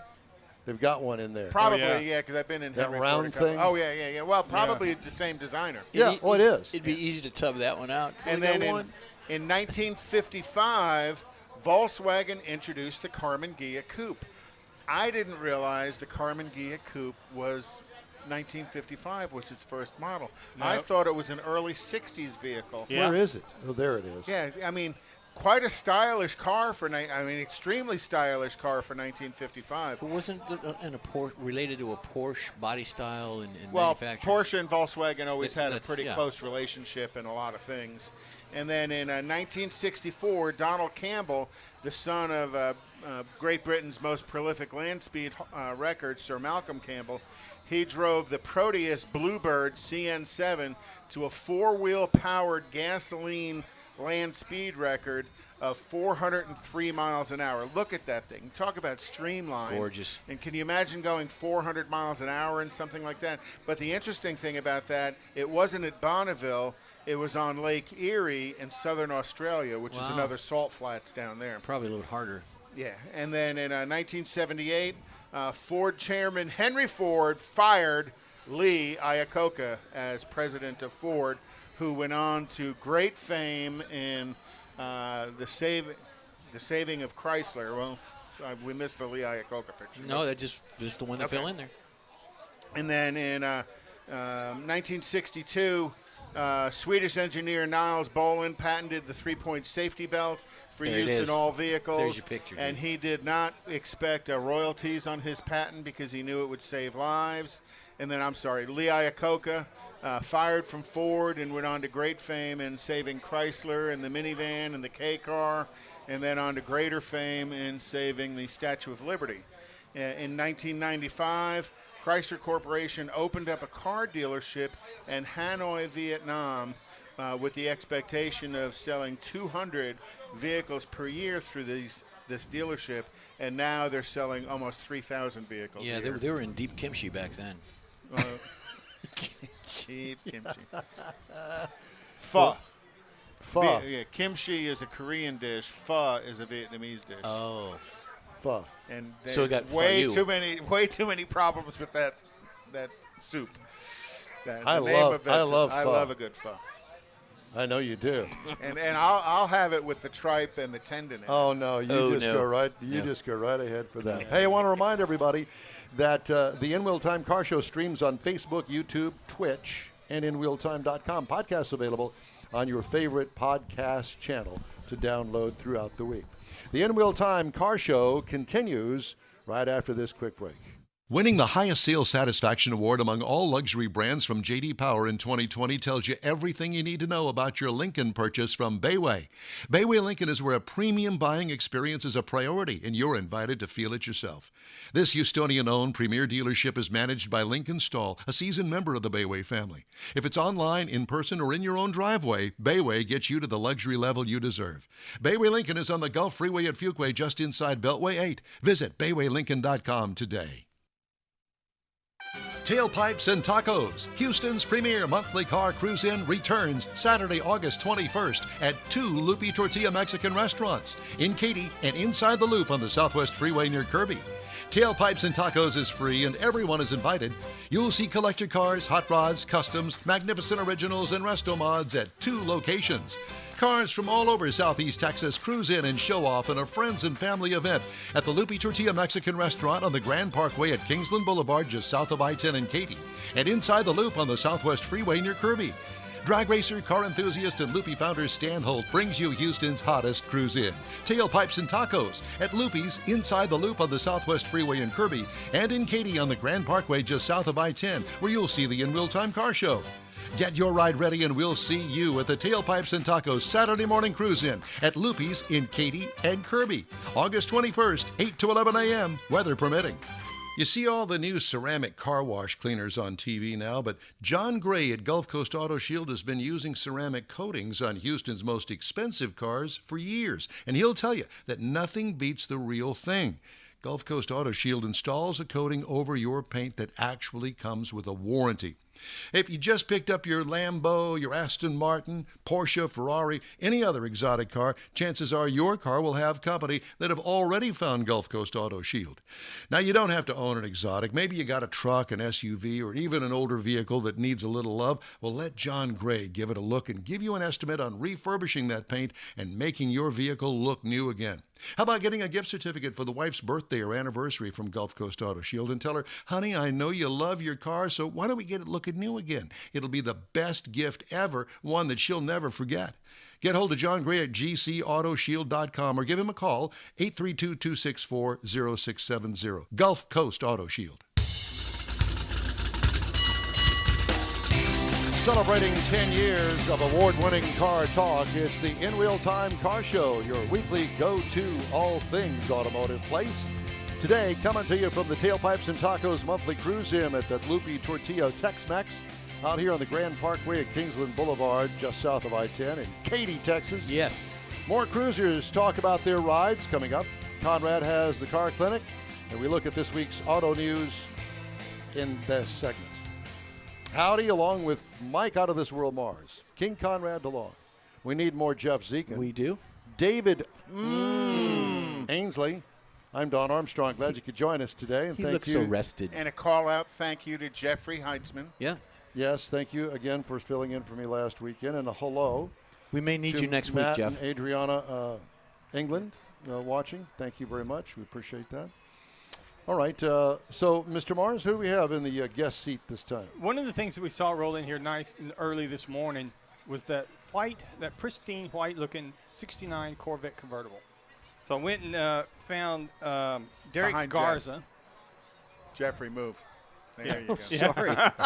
Pardon me. I see it. Pardon me for Yeah. doing my job. Yeah.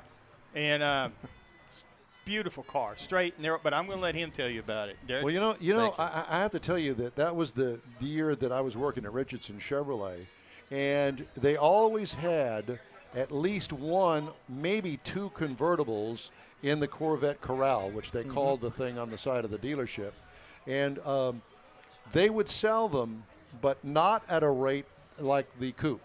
Really? No, they didn't. And it's odd because, you know, today a Roadster, it's called, Is Okay. the premium car. yeah, it's the car to have, and nice car.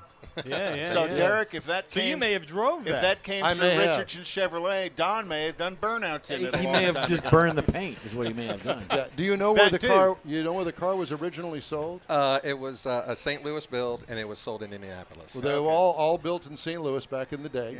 Matter of fact, I had a '77 that was built in St. Louis, and thank God, after that generation, they moved to Bowling Green. Yeah, That's right. but because I tell you what, that St. Louis factory, they turned out. Can I say it? Bad stuff. Oh. And I'm being nice You don't use that language. because. But it's true. But it is true, and the paint was absolutely horrible, and they sold every car that they built out of that factory. And repainted about 25% So of it. does that have a 350 in it? It does have a 350 300. It's the base Okay. engine. Okay. Yes, sir. The base Yeah, engine. but Yeah. still, that's a pretty fun car to drive. Automatic or manual? It's an automatic. Okay. And absolutely, it's a fun car to drive. Yeah. And They it are. attracts attention everywhere you go. Yeah, I think the color combination, the Can-Am white with the red interior. Well, that's the helps with classic. that. That's Yeah. the original color combination on Corvettes. In And 70, was that the name of the color was Can-Am white? 69, and yes, 69 Can-Am white. Okay. Yes, sir. Because I know that the name has kind of varied through the years. But, yeah, stunningly beautiful car. Well, at least they semi-perfected the put together of the fiberglass body parts. Oh, by because, then, yeah. Yeah, because did you ever see an original, Generation 1?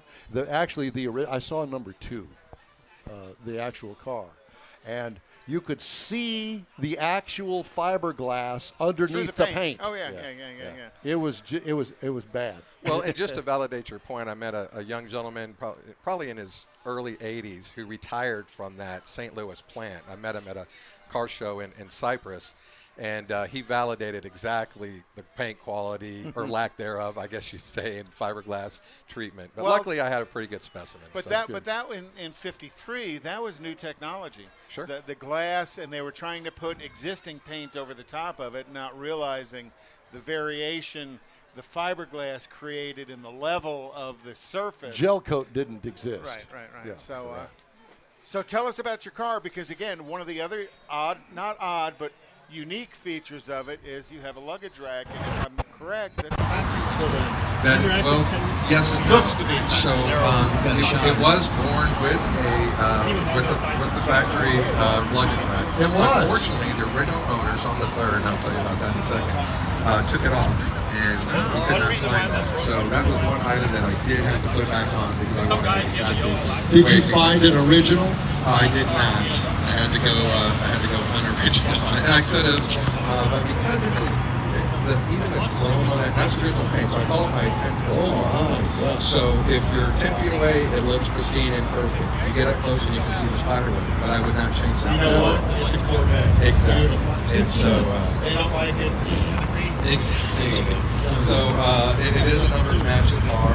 Third owner, the original owner, was an Indianapolis Corvette Club. And he actually sold it to the second owner. He was the president of the Corvette Club. So I happened to see it and had been tracking it for a while. 69 Corvette is what I wanted. I was born a Mustang guy, to be honest with y'all. But as quick as I could, I realized I wanted a 69 Corvette because of the lines. It's just a beauty. And I was born in 1969, which happens to be the best year ever. So that just kind of cleared it up. So at the end of the day, I found that in Indianapolis. I'm not a big fan of buying a car unseen. So I happen to have business in Columbus, Ohio, and it's about an hour and 45-minute drive. So we made a time schedule to come on out, and I came out and saw the car in Indianapolis and liked it, bought it on the spot. So he was a retired engineer, the president of the Corvette Club who I brought it from, and he was meticulous. So at least in my humble opinion, I found the right car, but I also found the right seller. And that was very important. So everything was documented, and he had been part of anything in work that had to be done. So when I say that, I mean, he blew up my email. I couldn't even open it. It was so big on the documents he had sent me. And how that increases the value to know the provenance of the car as well as all the documentation. How many miles does it have on it? I bought it with 94.3. It has 97.6. Nice. And I bought it about 5 years ago. That's beautiful. I'm trying to keep it under 100,000, but I do want to drive it. Yeah, so. yeah. I mean, you buy it to enjoy. You know, Exactly. it's not a trailer queen. I think yours was a bit of a show car trailer queen, wasn't it? No, it was a garage queen. But you did driven very little. Right. So I've got a 2001 that has 26,000 miles on it. And you know, I took it to Mobile, Alabama last week. That thing got 27 miles to the gallon. Yeah. And it's got a 6-speed manual transmission in it. And you know, it's not perfect. It's not a show car. It's clean. I think I'm the third owner of the car, like you. But it sits, you know, underneath the cover most of the time, and I don't get to drive it very often. Choose not to. I like to save the miles on it, but you know, I do enjoy it when I do get out and drive it. And that was a 1,000-mile weekend, so it was good. Yeah, not and a trailer that's queen, exactly what I but a tell my queen. wife when she asks me about, you know, why don't I drive? When I do, I could be on Fry Road, but I think I'm on the PCH. So it just feels great to me, and I just enjoy the car. Now, you a member of a Corvette club? I am not. I probably will get back into it. That's not my first Corvette, even though I was born a Mustang guy. I had a C6, an 05 C6, and then I had a 2012 Centennial Corvette. So I've been a member of clubs before. I just really prefer kind of me and my wife in this car, and not a whole lot. And I love meetups. I don't do a lot of car shows. I have done a few car shows, but I love meetups like this. So much more fun. Yeah, these cruise-ins are perfect, and we appreciate you guys hosting. Did you say this is your first time out here, or? No, I've been out here, you know, off and on. I've probably been out here 10 times over the last year. With that car? No, sir. Okay, I've probably brought a couple things over the years. Because I'd have said, we'd have noticed that car coming and going. I've brought that once out here. I actually brought out my motorcycles a couple of times and a Jeep that I have, so I've got a few bad habits. So what are the other habits? I love Jeeps. That, along with Corvette, symbolizes freedom to me in Americana. Yeah, so yeah. I love both the Jeep brand and the Yankee Doodle and the Corvette. There you go. Apple pie. And apple pie, and then Harley Davidsons, and I actually have a Triumph. Also Doris that I Day. ride. So The Triumph. Yes, That was always my favorite. I don't know why. Don't ask me. I don't know why. Yeah. But I remember in junior high school, one of the guys in junior high had a Triumph, and I just thought that was so cool. That and the Mustang.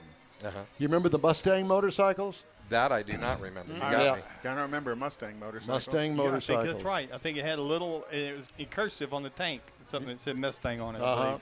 It had nothing to do with the Mustang automobile whatsoever. Mustang motorcycles. Well, I'd highly recommend a Triumph. So if you want to get back in a hobby, Is it like 650? Actually, I have a Bonneville. It's actually a T214, which is a commemorative bike they only did in 2015 for the Bonneville speed record that was set in 1954. Oh, wow. 56. Now I'm getting confused.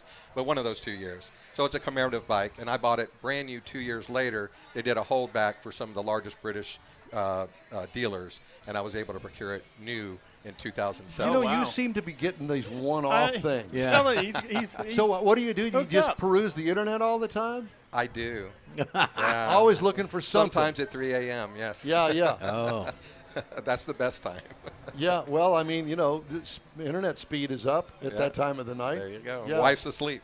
And the wife's asleep. That's the important So she part. can't see those expensive habits. All kinds of there you go. interesting things on the internet at 3 a.m. Exactly. So what kind of Jeep do you have? Is it a Wrangler? I have a Rubicon, yeah. A Rubicon. Yeah. That's a late model? 2018 JL Okay, yeah. when they released that new model. Right. Yeah. And I've owned several throughout the years. Yeah. And have you gone to some of the Jeep places? Jeep meetups?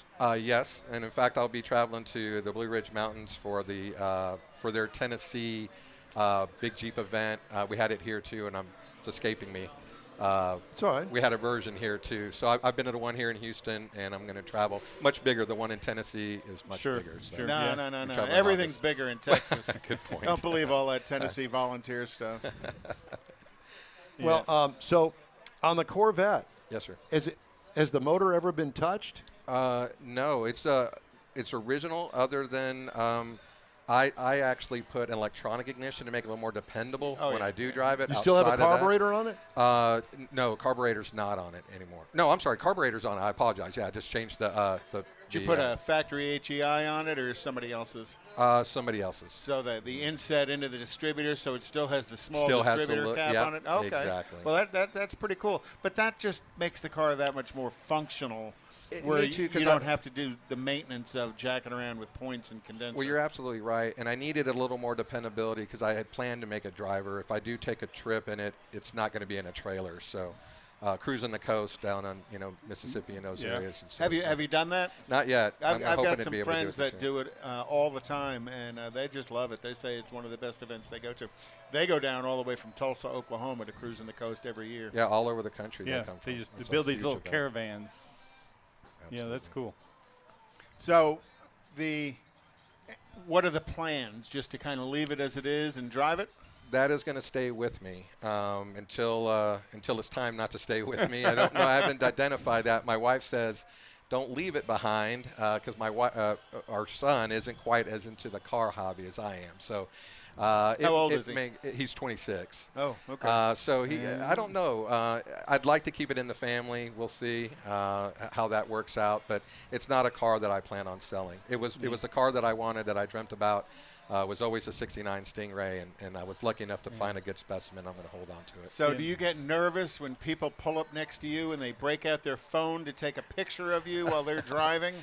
Not at all. Not at all. I don't. I mean, other But it than the picking happens up on- the phone. Yeah, but they it certainly happens do often, that. doesn't it? And you know what? Even at car shows and in a car meetup today, I had my my nephew here and his boy, and let him sit in the car. So I'm not one to have people keep their distance. I want cars to be enjoyed for what they are. So Great. I'm mindful of it and make sure we're not touching any buttons that might fall off. But So outside of that, sure, we're doing yeah, okay. yeah. So have you had an opportunity, let's say, to drive it in West Texas at high speeds? This will get you out of any problems. No, with just Katy Freeway. What just I was about to say, you don't have to. The Grand Parkway serves pretty well. At least I can hear it because They we live went right around off the the corner, Grand, yeah. Grand Parkway. No, and actually, I probably haven't gotten it. I don't say over 80, 85. Okay. at So this you're just point. cruising and in- it's not in the because- middle lane and Yeah, down the Katy it's not because Freeway. it won't or it can. It's just that That's the right. That's it's the a right cruiser. That's the right speed. Yeah. Yeah, the right it's speed. just a cruiser for me. Well, we each get to drive it after the show then. Sure, absolutely. By the way, I mentioned Mustang motorcycles. Mustang motorcycles were built between 1946 and 1965. Is that what you've been doing, Google? Yeah. Yeah. Yeah. Yeah, you know about that. 'Cause you Google everything. Yes, sir. Yeah, exactly. Well, I'll tell you what, I like your attitude, and I like the fact that you know what you have, you know what you sought it out, because, an everyday guy would not know or appreciate what you have. And being a Corvette guy, I appreciate what you got. You got to know what you want, first of all. Well, thank you for that. Yeah, and really that was 3 years in the making. Like I said, I was born a Mustang. Following it? Yeah, I probably knew more about Mustangs than I did about Corvettes. Right. So it took some research, it took some studying, and I actually bought it early. I had planned to buy it for my 50th birthday in 2019. I bought it about a year and a half prior to that because I found the right car. And once I did that, there was no way I could let it go. Yeah, you couldn't wait. And my wife taught me that black and chrome isn't the only color to have. She loves white, so I had the wife on my side. Hey, you let her drive it? That helps. She doesn't want to. She doesn't want to drive it? She doesn't want to drive it. She was more than happy to drive my my late model Corvettes, but she doesn't want to drive that. Or the Jeep, yeah. But will not drive that Corvette. And I think it's got something to do with she's short. And it's not that's, I'm a little big for the car, actually, but she sits very low in it. Right. And believe me, if I told you how many times I've had to have wheels done on her car. So let's not have her drive it. Yeah, you're not really pushing her to get in and drive. No, yeah, it's not anything I insist And on. she's not here today, right? She is not. To defend gee herself. whiz. Because those seats did not have height adjustments back in the day. They It did was not. forward and backward, and that's pretty much it.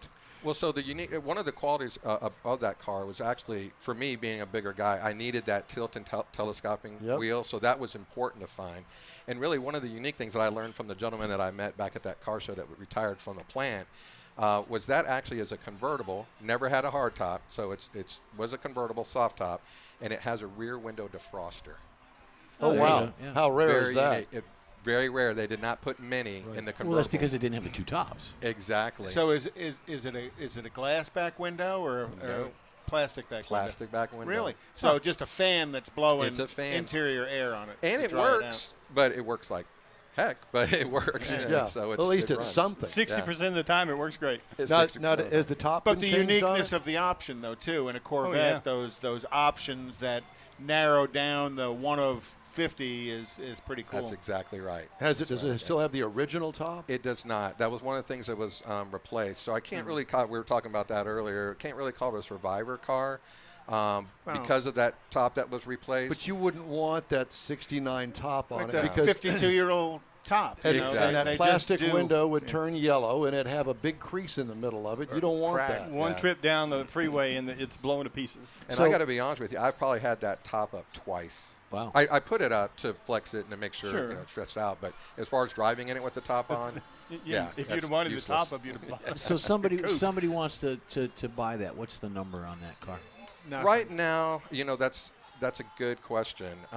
That market does this. Right. And Corvettes, generally speaking, in that year range, especially in the 350, 300 setup, And aren't automatic necessarily transmission. aren't necessarily the most desirable. I got a good deal on that car, so I'm happy with where I'm at. But it's probably going to be somewhere in the 32,000, maybe 35,000 That's the range number, in this market today, Yeah. which is a little elevated right now. And Yeah. who do you insure with? I insure with State Farm because my wife's a State Farm agent. Really? Very good. You got all these angles you're working here know. on everything. But And he it's gets up at, surprisingly cheap too. I want to be your next door neighbor. Do you have one? Is the house for you rent next want door? one? There's a couple for sale, not many. he'll steal Because- your internet. Because I mean, I could definitely hang out over at your place a lot. Please come on down. We'll do an in-wheel time there. There you go. Absolutely. Well, hey, Careful, it's we may a be real there. pleasure to talk to you. Thank you so much for stopping by. And thank you for the invite. Appreciate Thanks, that. Derek. Yeah. Thanks a lot. All right, time now here on the In Wheel Time program for Conrad's Car Clinic. And today we're talking continuously variable transmissions. Oh, boy. You know, CVT transmission. but let me just say this about that. When they first came out, I thought, the transmission's slipping. Well, in essence, it kind of is. But I will tell you this, that there are applications that a CVT transmission today makes sense. Oh yeah. You'll find most hybrid vehicles have a CVT. You know, one of the key things about CVT is packaging. The CVT transmission is much smaller than a 6, 8, 10-speed automatic transmission. Yeah. All it is two cones in there. And that's Jeff's going to pop that up for you to kind of show you the what a CVT is. There's 2 cones and a belt, and it's not there's fiber, there's a rubber piece to it, but it's primarily a metal belt in the middle. And like most pulleys, when you look like a pulley on your lawnmower, that the engine crankshaft is turning the blade. Those pulleys, typically the drive wheel pulls the driven wheel. In a CVT, the drive wheel belt pushes the driven wheel. So that's one of the big. Now, Move on. Now go back to the first one. No, that was the first one. Oh, that should have been the second one. No big deal. So this belting. Go to the next one then. The belting system on them. Both the driven and the drive pulley have cones on them, and as they move the cones in and out, the belt moves up and down on it to change the ratio of it. Right. Well, that happens all the time while you're driving it. And you said, it sounds like it's slipping.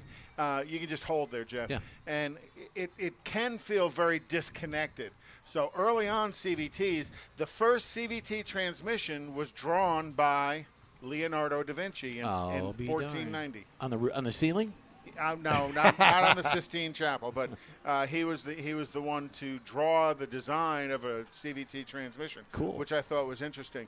And then the Tortialla CVT, which is the other picture where they take the belt out and they put these discs in place that basically do the same thing the belt does, which is give you a variable transmission output.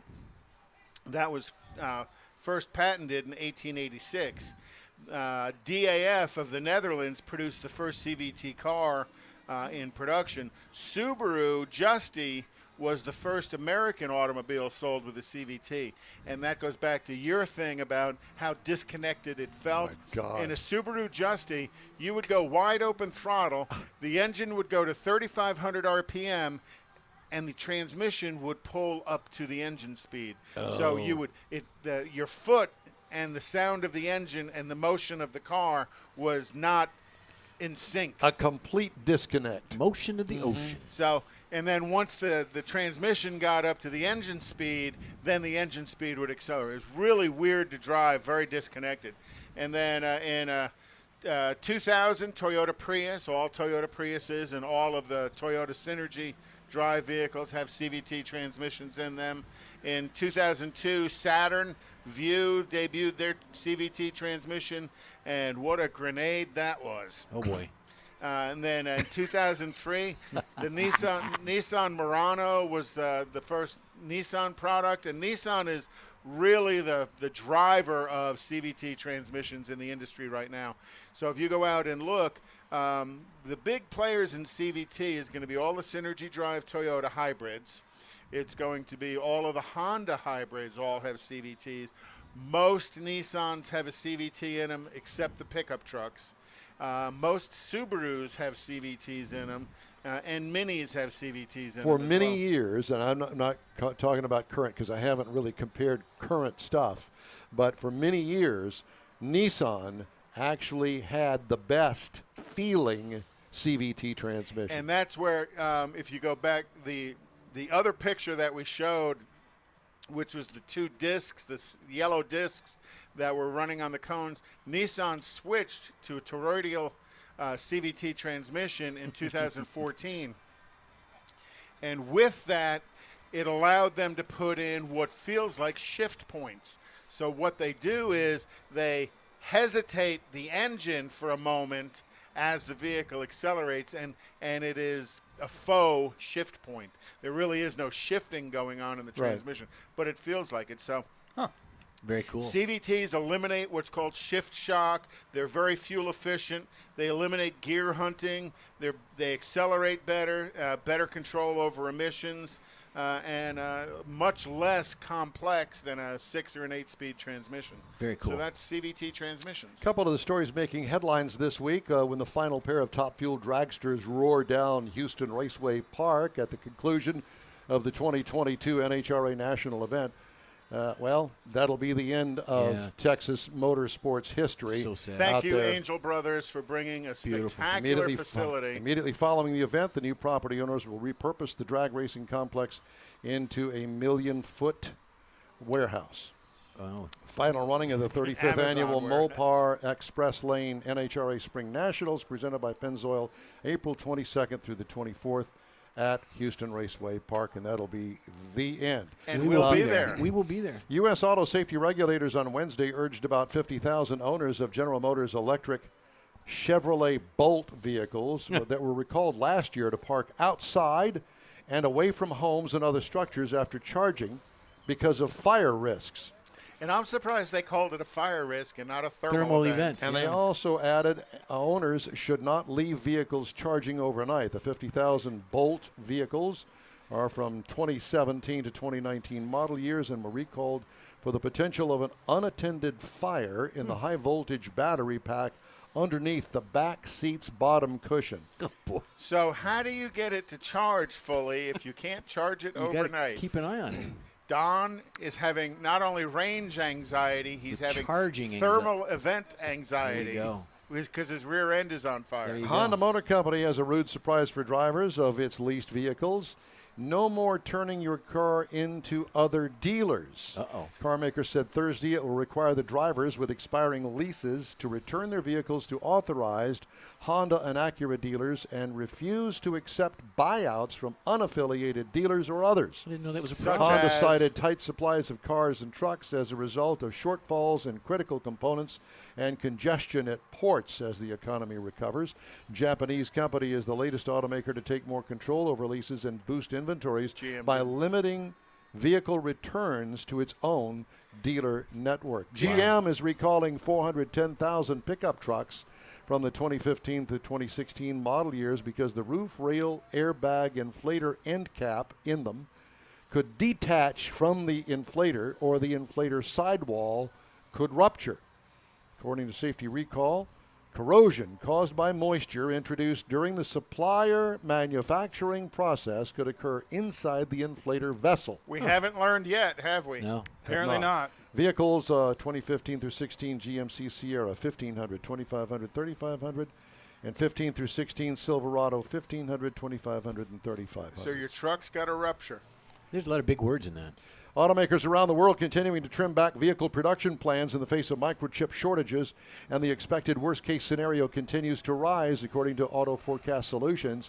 But the pace of production cuts is down sharply for this week, according to Auto Forecast's weekly monitor of factory activity. AFS estimates the global manufacturers have dropped about 115,000 vehicles out of their assembly schedules in the past week. Yikes. Previous week cut 295,000 vehicles. That's a lot. Wow. Yeah, so be prepared to wait for your next car. And you can see that by driving around and looking at the lots at the dealerships here in Houston. That's it for this portion of In Wheel Time. More right after these messages. We all know about aftermarket and online parts stores, and each one has something to offer, but they don't offer original factory parts. That's where Bayway comes in. For original factory parts, visit the Bayway stores first. Give them a call or stop by.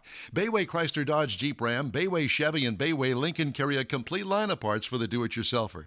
Keeping your newer classic original means a lot, and you can count on these fully stocked parts departments to help keep it that way. Bayway Chrysler Dodge Jeep Ram, Bayway Chevy, and Bayway Lincoln, keeping it original. Tailpipes and Tacos, Houston's premier monthly car cruise-in, returns Saturday, August 21st at 2 Lupi Tortilla Mexican restaurants in Katy and inside the Loop on the Southwest Freeway near Kirby. Tailpipes and Tacos is free and everyone is invited. You'll see collector cars, hot rods, customs, magnificent originals, and resto mods at 2 locations. Cars from all over Southeast Texas cruise in and show off in a friends and family event at the Lupi Tortilla Mexican Restaurant on the Grand Parkway at Kingsland Boulevard just south of I-10 in Katy, and inside the Loop on the Southwest Freeway near Kirby. Drag racer, car enthusiast, and Lupi founder Stan Holt brings you Houston's hottest cruise in. Tailpipes and Tacos at Lupi's inside the Loop on the Southwest Freeway in Kirby, and in Katy on the Grand Parkway just south of I-10, where you'll see the In Real Time Car Show. Get your ride ready and we'll see you at the Tailpipes and Tacos Saturday morning cruise-in at Lupi's in Katy and Kirby, August 21st, 8 to 11 a.m., weather permitting. You see all the new ceramic car wash cleaners on TV now, but John Gray at Gulf Coast Auto Shield has been using ceramic coatings on Houston's most expensive cars for years, and he'll tell you that nothing beats the real thing. Gulf Coast Auto Shield installs a coating over your paint that actually comes with a warranty. If you just picked up your Lambo, your Aston Martin, Porsche, Ferrari, any other exotic car, chances are your car will have company that have already found Gulf Coast Auto Shield. Now, you don't have to own an exotic. Maybe you got a truck, an SUV, or even an older vehicle that needs a little love. Well, let John Gray give it a look and give you an estimate on refurbishing that paint and making your vehicle look new again. How about getting a gift certificate for the wife's birthday or anniversary from Gulf Coast Auto Shield and tell her, honey, I know you love your car, so why don't we get it looking new again? It'll be the best gift ever, one that she'll never forget. Get hold of John Gray at gcautoshield.com or give him a call, 832-264-0670. Gulf Coast Auto Shield. Celebrating 10 years of award-winning car talk, it's the In Real Time Car Show. Today coming to you from the monthly Tailpipes and Tacos Cruise In at the Lupi Tortilla Tex-Mex on the Grand Parkway in Katy, Texas. Just ahead, the car talk you want to hear, including Mr. Mars' car review.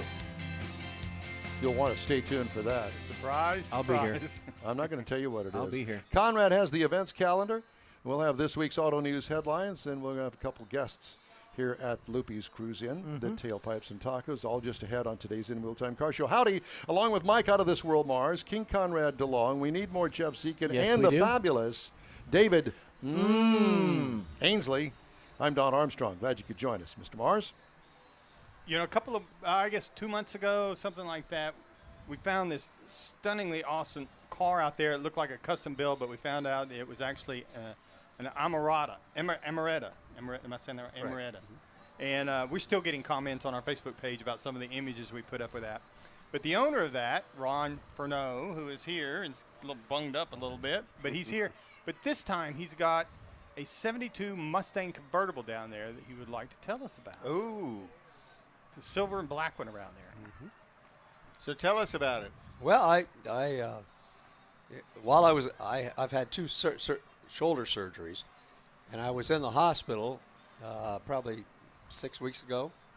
And in the hospital, you don't have a lot to do, so I went through the ads for cars, and I saw this 72 Mustang. You got to love that. Yeah, I said, I got to have that. So it was in Dallas.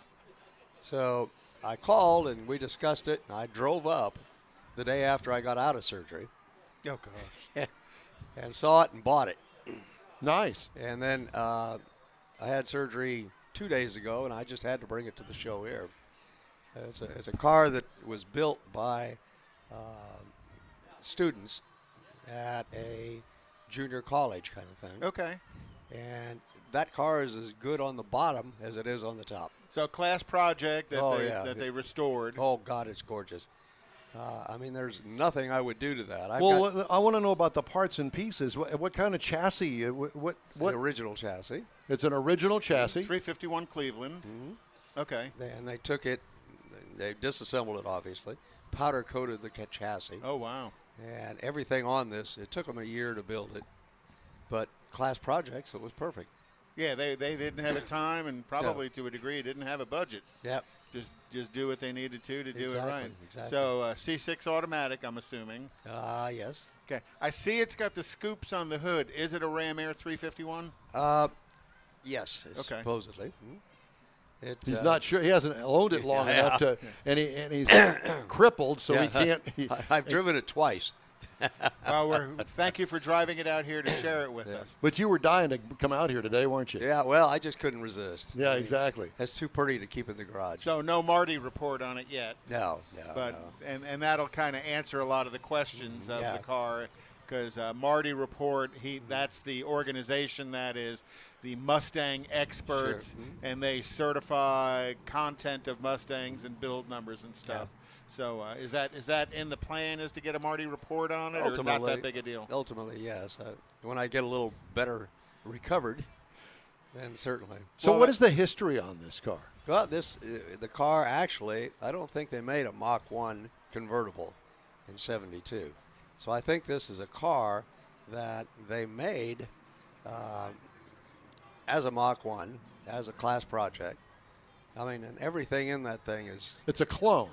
Yes. Tribute car. Yes. Yeah. Okay.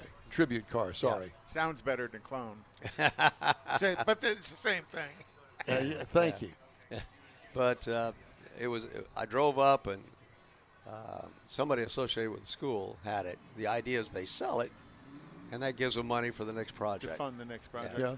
So I mean, do you know where the car came from? Who owned it before the school did? Texas It was- car. it's It's a a Tex- Texas car. Okay. I do not know the owner's name, but it's a Texas car. Okay.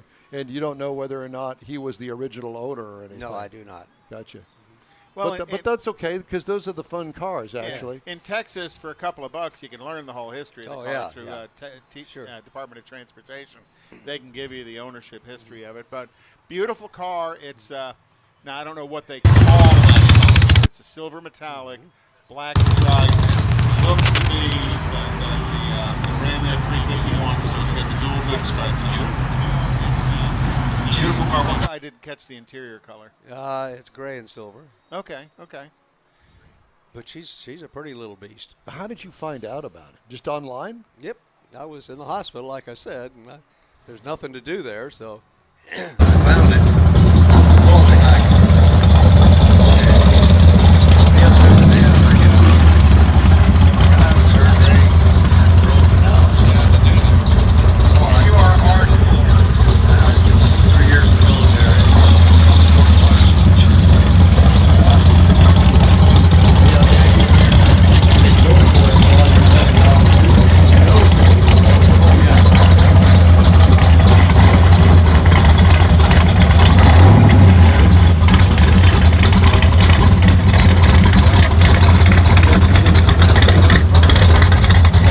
Added to the collection. Yeah.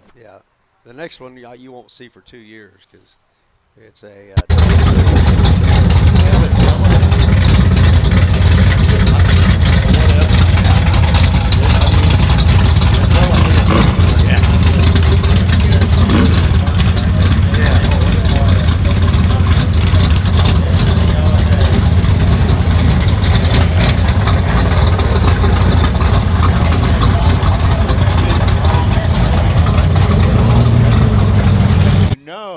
Were hand formed. Sure. You know, they weren't stamping stuff back then like they are today.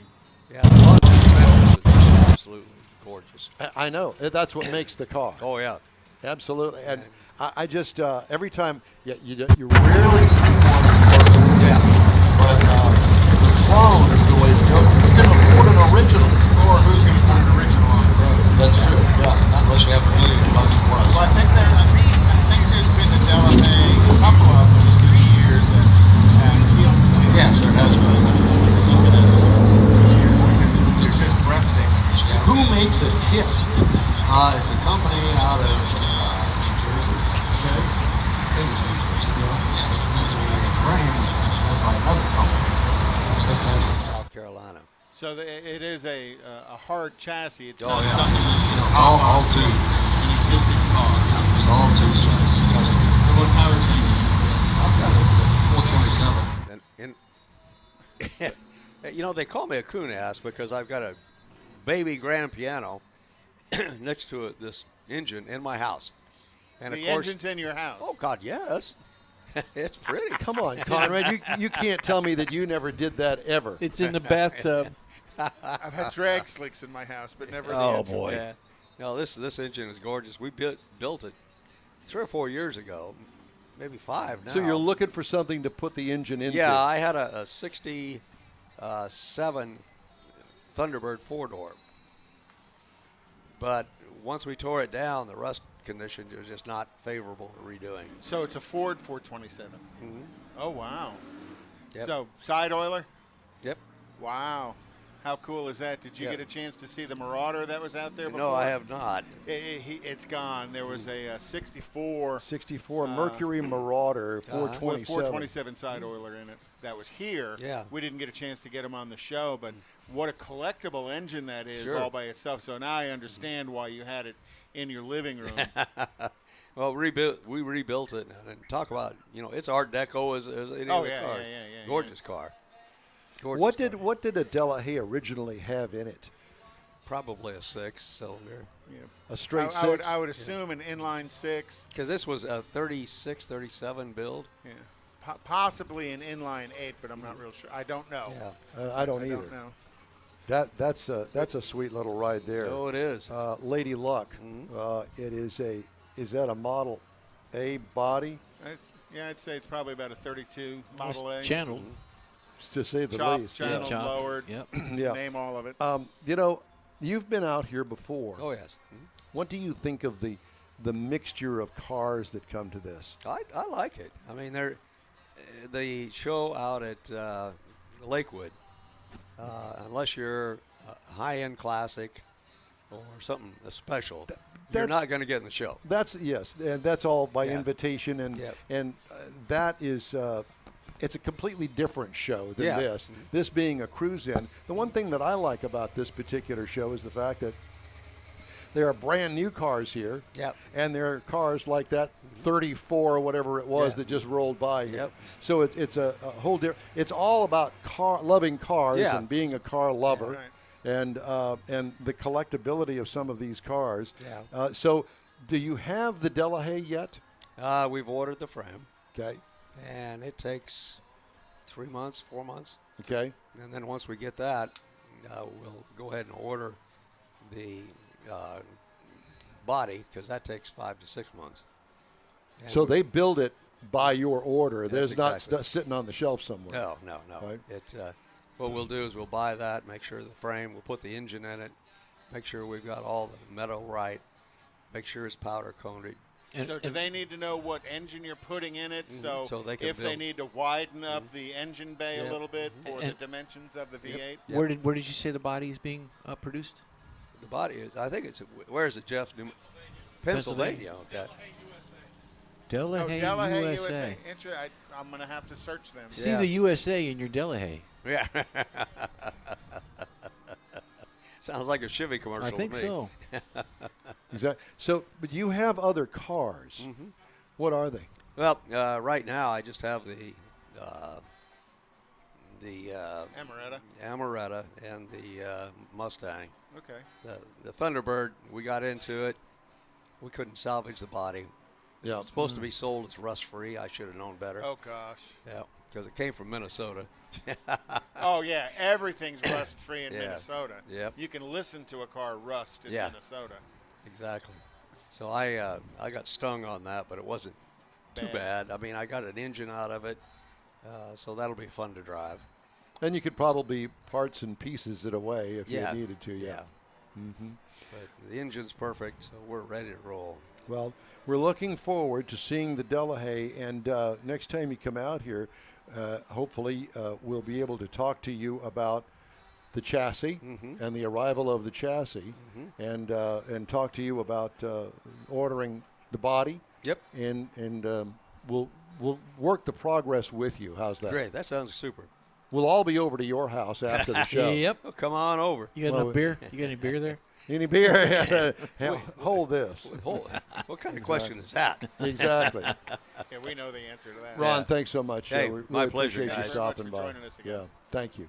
Have a good one. Okay, I wanted to right now talk to Mr. DeLong Uh-oh, about what'd I do? the events calendar. Okay.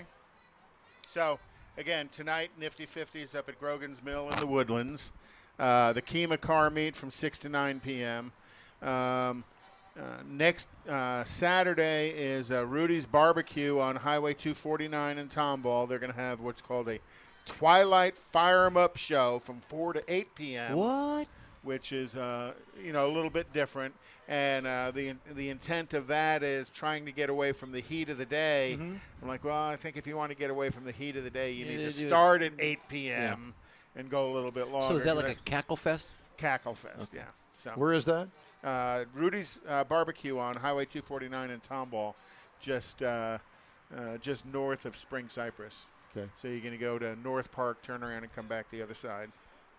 The 2021 Chevy Bolt. I had a story that I did earlier, in this program. About the And I thermal want to, event. and I want to kind of repeat that before we head into the car review, Mr. Mars. U.S. auto safety regulators on Wednesday urged about 50,000 owners of General Motors electric Chevy Bolt that were recalled last year to park outside now and away from your house and other structures after charging because of fire risks. And added that owners should not leave the vehicles charging overnight. The Bolt electrics from 17 through 19 model years and were recalled for the potential of an unattended fire in the high voltage battery pack underneath the back seat's bottom cushion. So bring the marshmallows, Hershey bars, and don't put the kids in the back seat. And So graham crackers. This is an unattended fire versus an intended Intended fire. an intentional fire, An right? intentional or intended. Oh, God. Now let's get our 2021 review of the Chevy Bolt. I'm ready Well, to. I'd be happy to do that. But let's get a I- point of separation here before you send it in. Yeah, we have a little pause here, but my fat fingers, I did tell you 2021, but it's actually 2022. It's Is there My a bad. difference? Yeah, well, you got No, this one wasn't recalled yet. more stuff to burn. Okay, back to that pause, so I got a Okay. place to edit it. Yeah, okay. So tell us about the so- 2022 Bolt. So we're talking about a small No, you're SUV. going to talk I'm going about to it. talk about a small SUV, and I consider it a hatch. Chevrolet doesn't refer to it as a hatchback, but to me, it's a compact hatch. Now, this car was first introduced in 2017, and it's the 2022. There is a Bolt EUV. You shouldn't confuse it because it is 6 inches longer, which adds more rear seat room, which the Bolt EV does need. Front seat's pretty good. Rear seat's not so much. But it does have the new EV nose, what I call it, because it doesn't really look like it's got a grill or anything up front. It's kind of flush. Several of them have that. It's got LED lighting all around, headlights, taillights, daytime running lights, got heated side mirrors. And it looks more like what the EVs are evolving into. And when you look at the latest ones that came out, it is rolling on some 17-inch aluminum wheels, and they're all pushed out at the corner. Because of the size of it, they push them out in the corner. That's how they get a little more leg room and a little more cargo room in it. Inside, we had some leather seating surfaces. The front seats were heated. We had a 10.2-inch screen where we found our My Chevrolet app. That's where all your convenience and your infotainment and all that stuff. Wireless charging, USB charger ports were in it, which was nice to have, but they only charge. Had the 8-inch gauge cluster. Now, in that gauge cluster is where you had the speedometer and stuff, but it had a lot of information about your charging, what you were charging, your discharge, how much you were using, regenerative braking. There was a lot of information in there, and it was kind of fun to watch. But Makes you a little anxious, doesn't it? yeah, it does. And I'll get to that. But it's in behind the rear seat. Rear seats fold down. There is a false cargo floor. You put seats down, it's flush, but it opens up, and there's a lot of room to put cargo in there, and that's actually where the charge cord is stored. Had the Bose Audio 7-speaker sound system in it, so it was really sounded good inside this vehicle. Now, under the hood is it's got a 65 kilowatt battery. It's front-wheel drive. It's got a single motor. It's rated at 200 horsepower, 266 pound-feet. It's got the button shifting where you got to pull a lever, you're in drive, pull a lever, you're in reverse. That got used to that really quick. It looks really weird. But this car was surprisingly quick. It would, I'm told, rumor has it, it would spin the tires a little bit under the right circumstances. Oh. He is such a liar. I know. He's the one that has the big, heavy lead foot, and he's the one that floored it away from the stop sign. On the Bolt EV, it's going to be a lithium-ion foot. You spray me, and I'm going to slap you with it next week.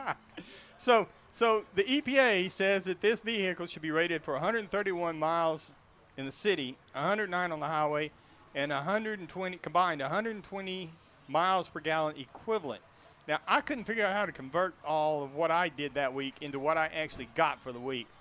I will tell you that we put some miles on it. It ran quick. It was smooth. The thing I really didn't like about driving this car, once I kind of, got every week we got to adjust to what's going on, the tire noise. I mean, this is a quiet car, and you get out on the highway running at highway speeds. That's all you hear is this highway noise. Do you know why?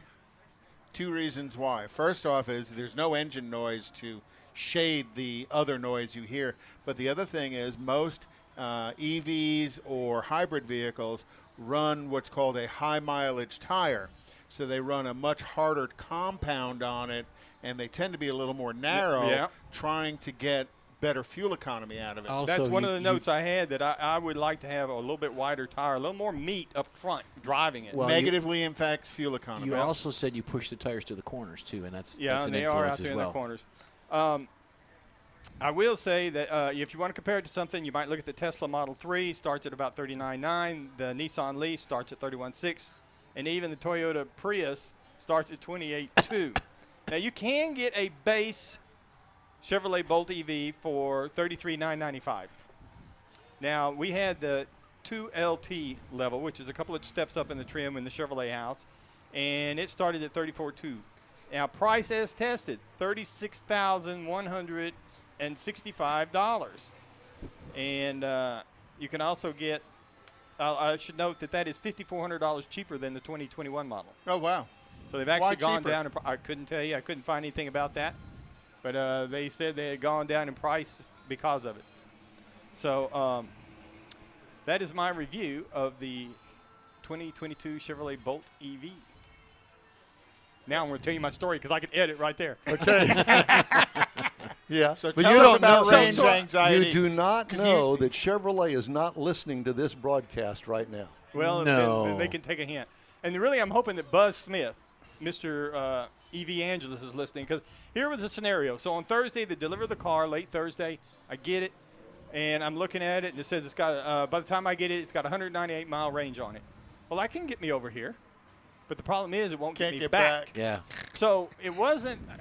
And you can't leave it plugged in. Well, I didn't know that at the time. I read that story after I had it plugged in for 19 hours overnight. Oh no. Anyway, The recall vehicles are not that one. Yeah. no, it's not. But it was just the idea. You're of it. assuming they changed it for 22, right? So I couldn't drive it over here because my concern was if I drove it over here, I was only going to be here 6 hours. Would that put enough charge in it to get me home? No. I didn't know. So I didn't take the chance. I got in the truck, and I drove the truck over here. Now, I will tell you that I did plug it in, and I did plug it in for 19 hours. Now, when I plugged it in, and I did learn that there's two different levels of charge, and I started with the low one. I kicked it up to the high one. So the low one said 40 hours to get it to full charge. The high speed, when I kicked it over to the other one, said it was only going to be 34 hours to kick it up to high charge. Big difference. Can I make a suggestion next time? Take it up to a fast charger like an EV Go. Yeah. 30 Buc-ee's. minutes, you get 80%. 20 miles to get to it from me. Yeah, you burn your. Gotta But let me- remember, he lives in Hooterville. Yeah, but let me tell you this, too. This is something I found because I was looking at it. Chevrolet says, in their documentation, Chevrolet says a 240-volt charger from you run it down, zero, and you want to full charge it, 7.5 hours on a 240. If you do that with a 120-volt, you can figure on gaining 4 miles for every hour you have it on charge. 4 miles. For every hour you have it on charge using the 120. So in other words, don't even bother plugging it in. Well, if you were trying to get up to 100 miles, what is that? 25 hours? And so At Don's house, no less. Well, I mean, Yeah. you got the same problem as I got. It's not it's not something there. But Thank and God. I guess, Now, I never go to Whole Foods for anything, and for many reasons. But they do have the EV Go charging station, and in 30 minutes, I can get an 80% charge of whatever. yeah. Well, one of the things about the EV cars is you're trying to top off above 50% charge. You're right. Which is where they charge much, much slower. almost like Right. a trickle So charge. if you are at It's packing it 10% in. remaining charge and 90% charge available, it charges faster on the bottom half of it and then slows down on the top half I'm of it. with you, and I thought, okay, well that'll work. I could still take it and drive it, but by only having 6 hours here, and I had to get back because I had another appointment, using their calculations, I couldn't charge it enough to get home. Yeah, you'd had to stop in Baytown for another 6 Right. hours and then And stop so- in Winnie for and another so to 6 me, hours. it's not so much a range anxiety issue. This is a change in lifestyle. Well- You can't sit there and say, okay, I can't just go out there and drive 150 miles to go to do something in Houston and expect to go over there, do it, and then come back. What are you doing? Are you preaching to the choir? Is it the No, I'm pot just calling saying, the kettle black? No, What? I'm saying it's not so much range anxiety from my perspective at this point. I understand the range anxiety, but it's you got to change your lifestyle and you got to plan around this. And that's what next time we talk to Buzz. But it's a lifestyle car. No. When Chevrolet released the Bolt, it was only sold in major metropolitan areas. It was sold in L.A., it was sold in Los Angeles, it was sold in Chicago, That's D.C., LA. and New York. I'm sorry, San Francisco. San Francisco, Los Angeles, Chicago, Washington, D.C., and New York. And Is that's that the only because of place the infrastructure? It wasn't just the infrastructure. But It was the the range. low mileage driving habits of those people. Yeah, and I could see, even Don, what'd you say? It was 30, 40 miles to work for you? Round Yes. trip, 60. So you could go 2 days on a full charge. Problem is you couldn't full charge. You'd have to go someplace to charge it full Because overnight. guess what? They don't have that at work. No. There's the problem. Yeah.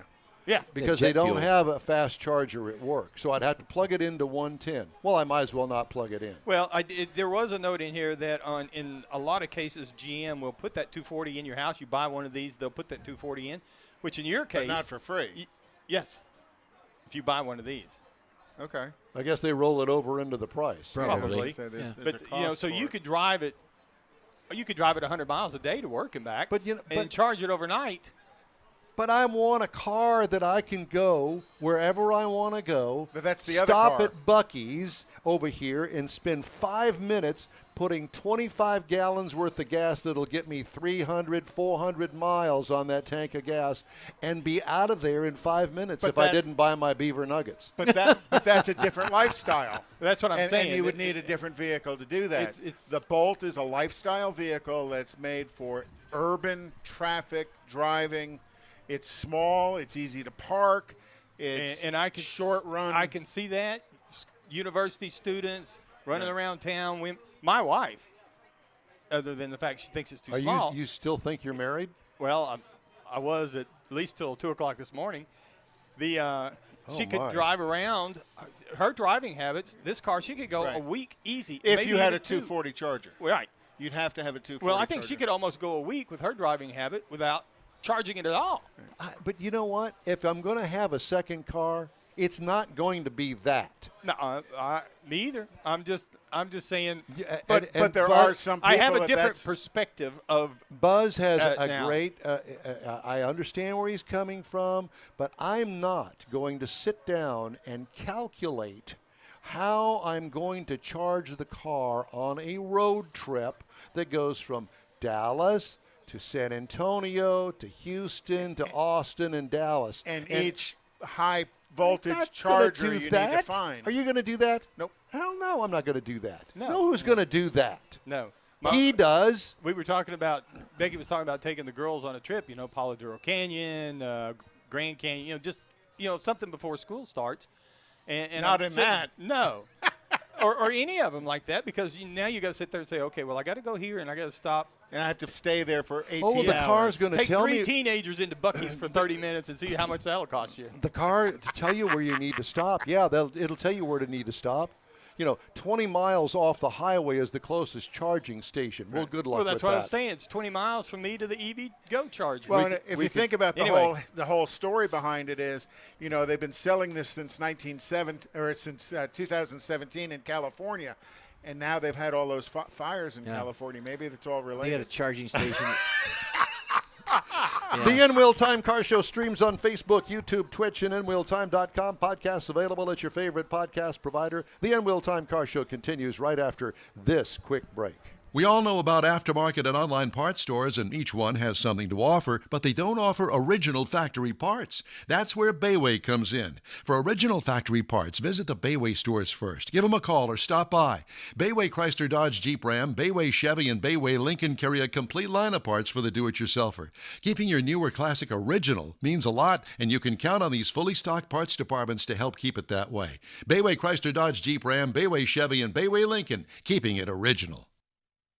Tailpipes and Tacos, Houston's premier monthly car cruise-in, returns Saturday, August 21st at 2 Lupi Tortilla Mexican restaurants in Katy and inside the Loop on the Southwest Freeway near Kirby. Tailpipes and Tacos is free and everyone is invited. You'll see collector cars, hot rods, customs, magnificent originals, and resto mods at 2 locations. Cars from all over Southeast Texas cruise in and show off in a friends and family event at the Lupi Tortilla Mexican Restaurant on the Grand Parkway at Kingsland Boulevard just south of I-10 in Katy, and inside the Loop on the Southwest Freeway near Kirby. Drag racer, car enthusiast, and Lupi founder Stan Holt brings you Houston's hottest cruise in. Tailpipes and Tacos at Lupi's inside the loop of the Southwest Freeway in Kirby, and in Katy on the Grand Parkway just south of I-10, where you'll see the In Real Time Car Show. Get your ride ready and we'll see you at the Tailpipes and Tacos Saturday morning cruise-in at Lupi's in Katy and Kirby, August 21st, 8 to 11 a.m., weather permitting. You see all the new ceramic car wash cleaners on TV now, but John Gray at Gulf Coast Auto Shield has been using ceramic coatings on Houston's most expensive cars for years, and he'll tell you that nothing beats the real thing. Gulf Coast Auto Shield installs a coating over your paint that actually comes with a warranty.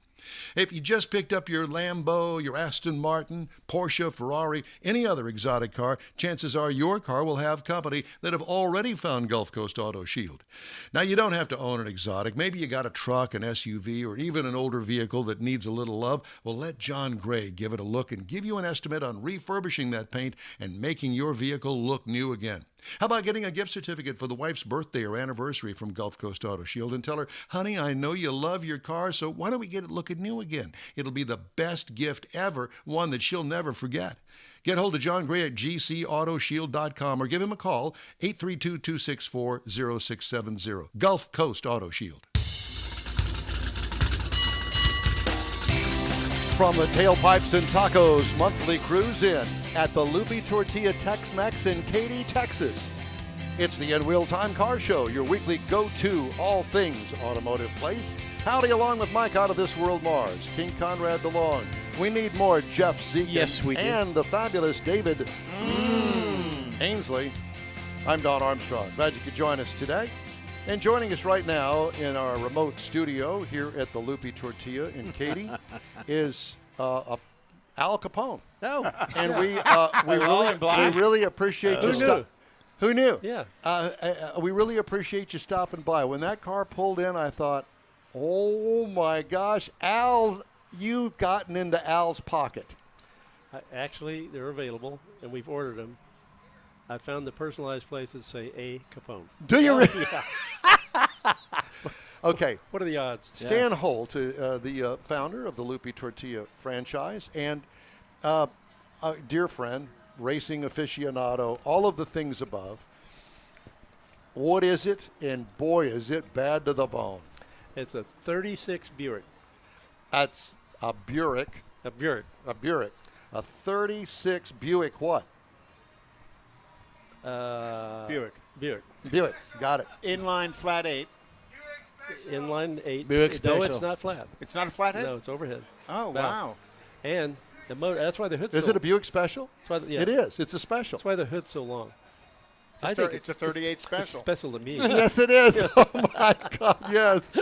It's special to me, too. You can see. We're going off the rails here. I don't know who the audience is this morning, but you could see in the backseat of that car how girls used to get in trouble. Oh, boy. Yeah. Really? And there's a cigarette lighter and ashtray for every passenger. Wow.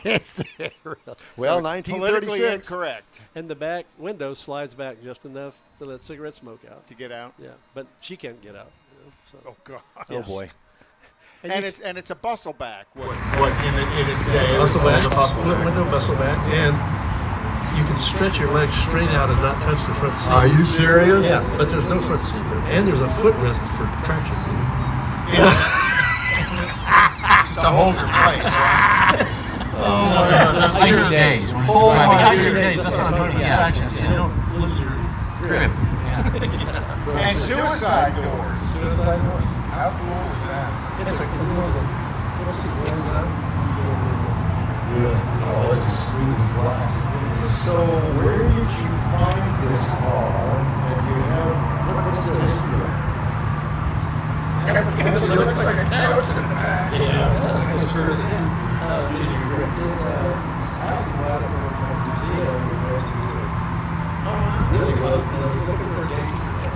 Well, I didn't have a good spot. I think so. And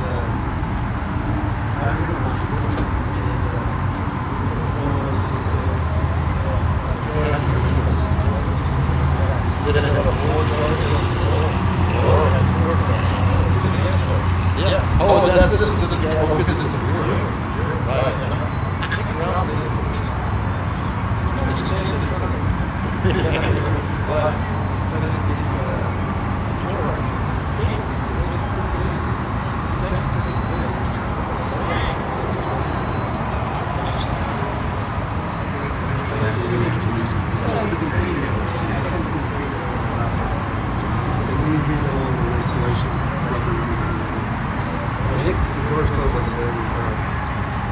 It's a beautiful car. It really is a beautiful car. It's a better fall day car, I can tell you. So black and no air. Yeah, I was just gonna say. Yeah, it's a little toasty in there. Does it start every time? Every time. Every time. Every time. One barrel carburetor? Another little factoid, yes. In 1936, they didn't have turn signals. Huh. They didn't forgot about They that. became available in 38.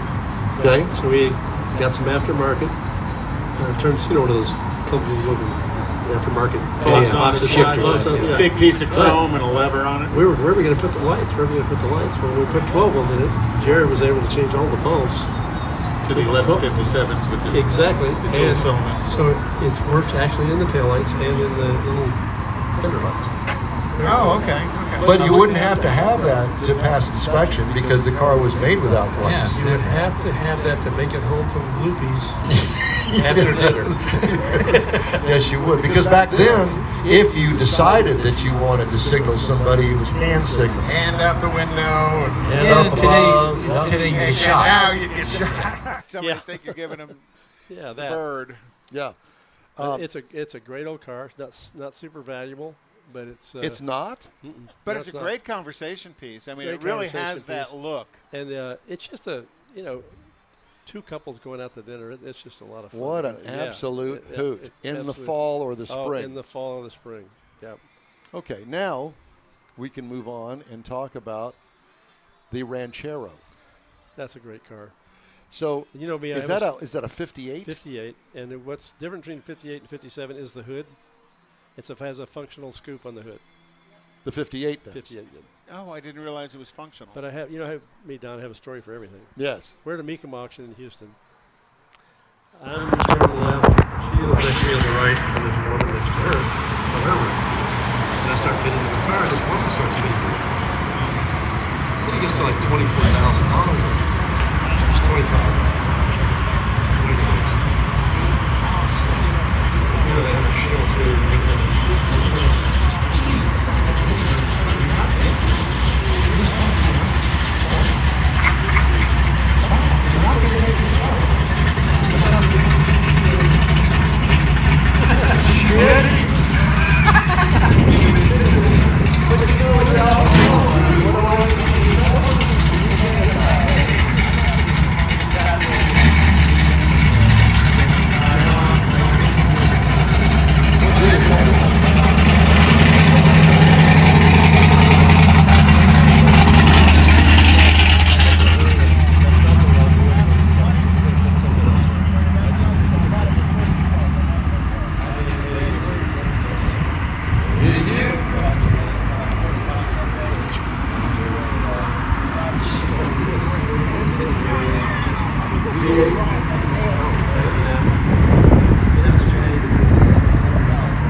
She's thinking you just pull it down. Yeah. Tell me, I fell down the stairs.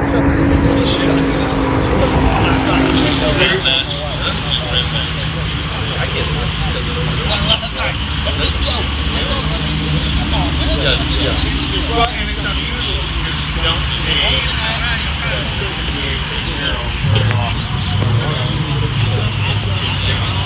or the once they switched it to the Falcon body.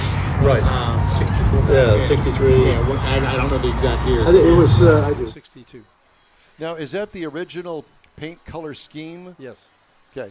And it's been repainted. It's been repainted. Yeah. But they did a good job. Yeah. Yeah. I redid a lot of the chrome. It just had that Southern car chrome, you know. Right. Yeah. So we sandblasted it. shine.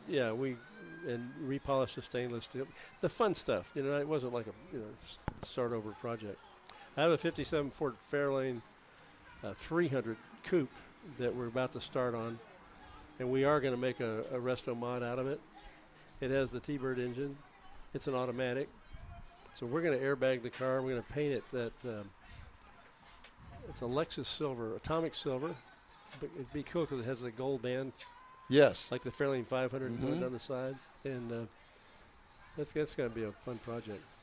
By the way, did you happen to see the '64 Mercury Marauder 427? I did. My close friend in high school family were Mercury. You know, back in the day, people were Chevy or Ford or Chrysler people. They were Mercury people. Yep. And they had the one with the back glass that went down. Yep. Turnpike. Right. Monterey Turnpike. But they did have a Marauder. And it wasn't just that the back glass went up and down. It was tilted in at the bottom and went up and down. It was the weirdest looking thing. I know. It's back. They let Mercury do what they want to some degree back in those. And he drove a car I still would like to have. He had a 65 Comet Caliente. Okay. A Comet Caliente. And it was that. That's what you that need brilliant next. blue with a vinyl top. And the top looked like it was real small, you know, the car. It was very cool. It's a 289. Yeah.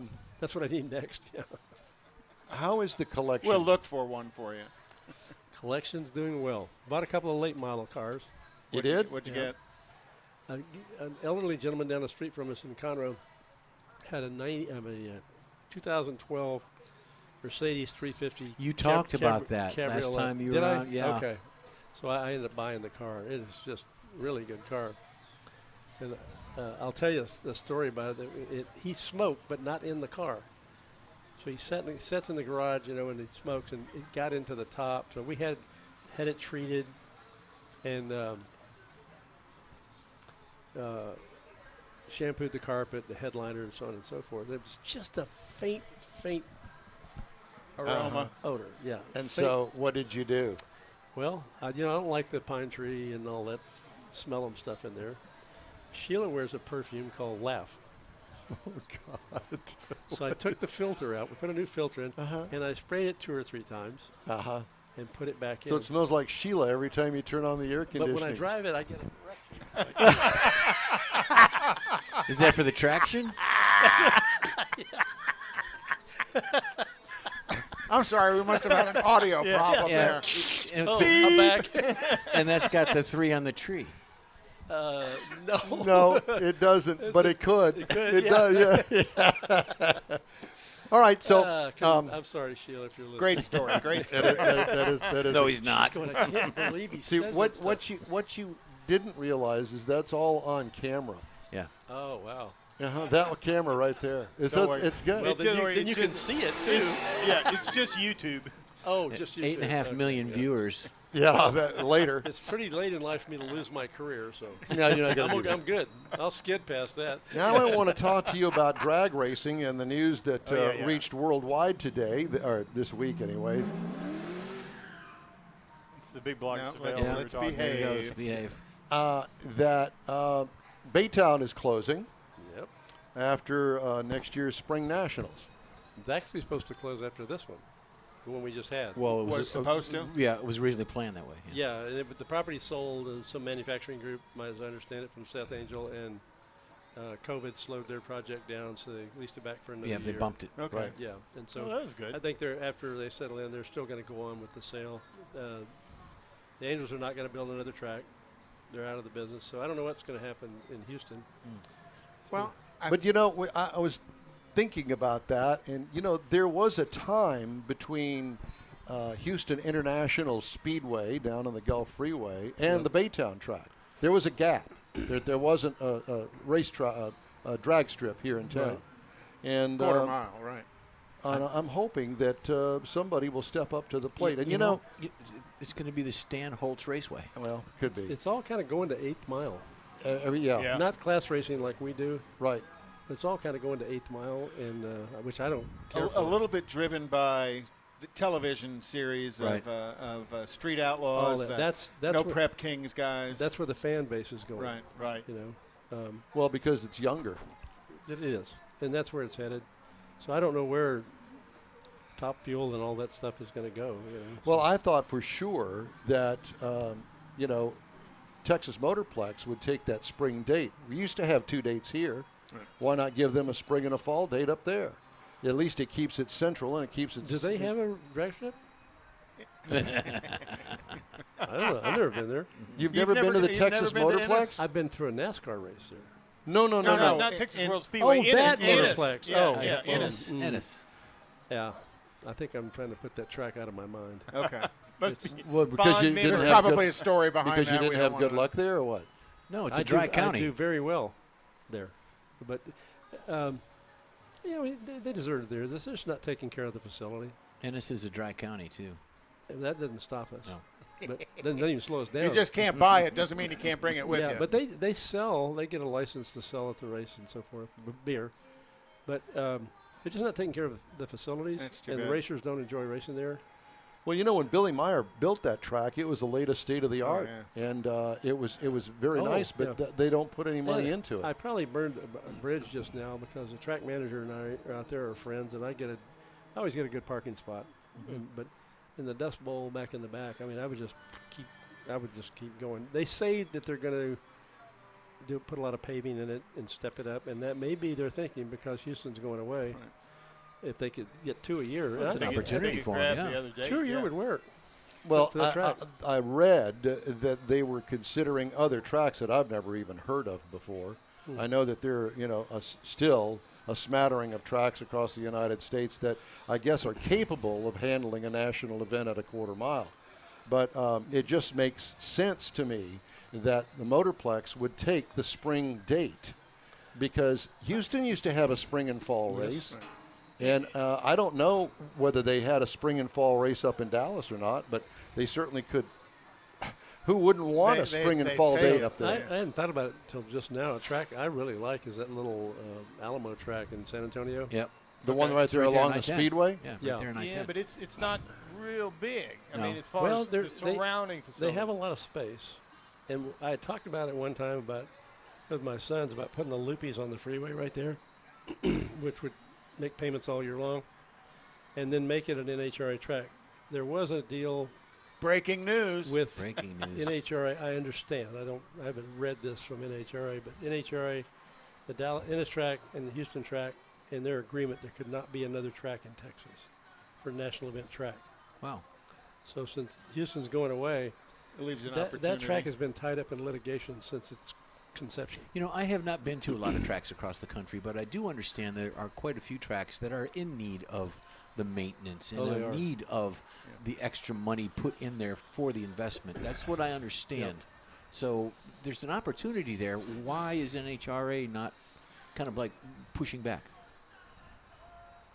No racer ever questions what NHRA does because you're Not if you you're- want to keep raising. Well, Well, no, that's- you're applying rationale to an irrational situation. You're never going to Never figured it out. understand it. But Tracks are all privately owned. Pat Jeffrey, a good friend of mine that built No Problem Raceway, proved it could be done and be profitable.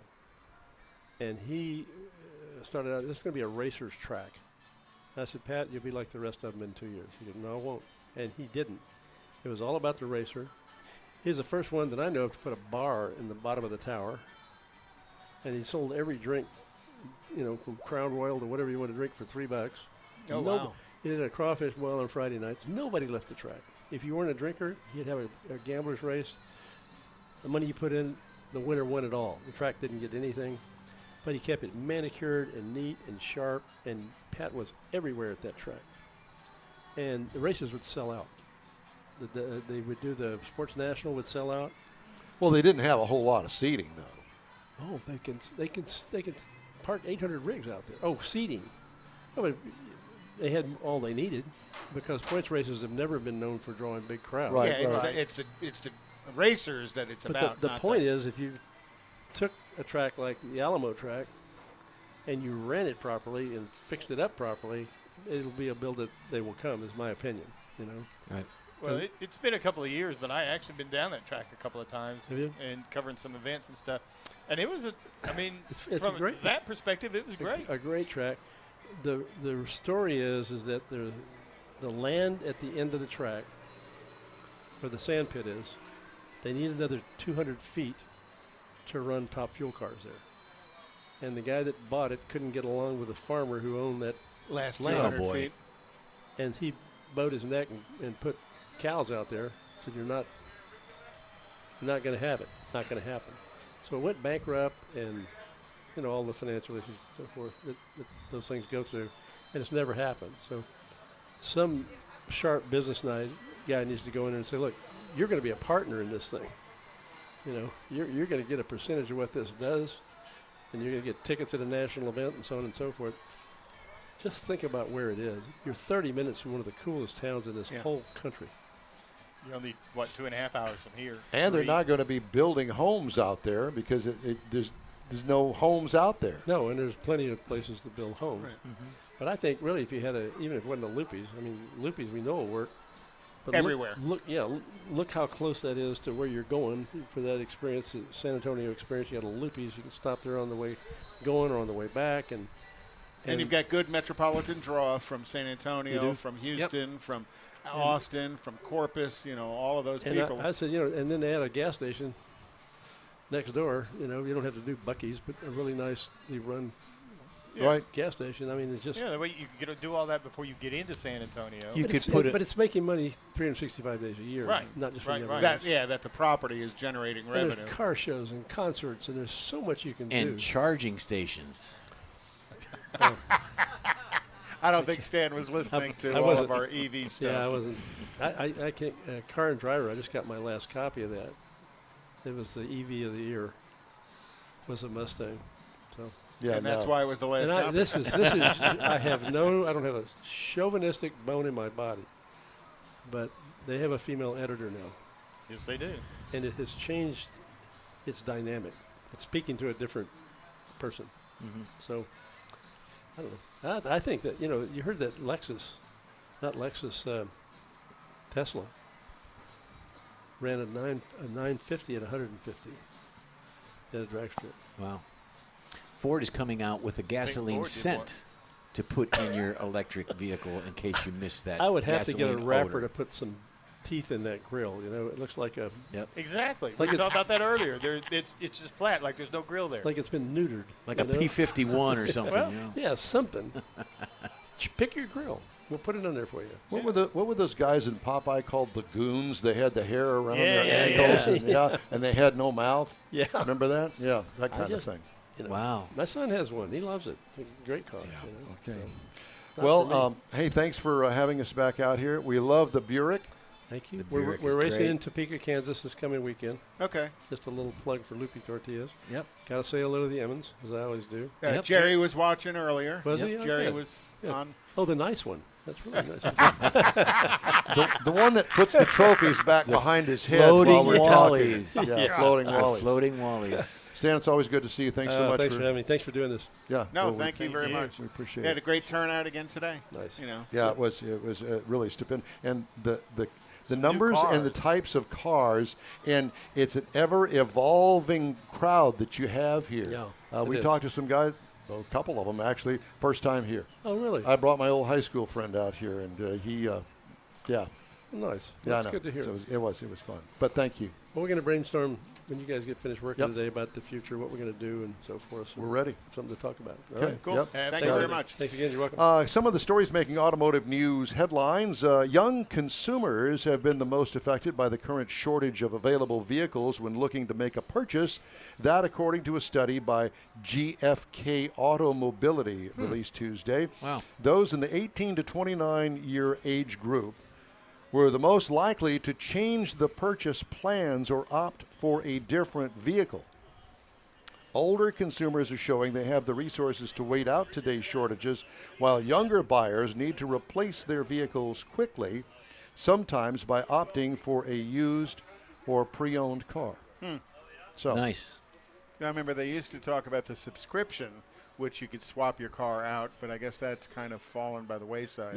Yeah, that subscription So thing. you heard Ram announced a 1500 EV, body-on-frame setup, expected to offer as much as a 500-mile driving range, which might help everybody's stress of. And I've seen pictures of it. I posted it on our Facebook page if you want to go see it. Stunningly beautiful truck. Ford Motor Company is dropping the F-150 pickup's diesel engine option after just 3 years because of low demand. No.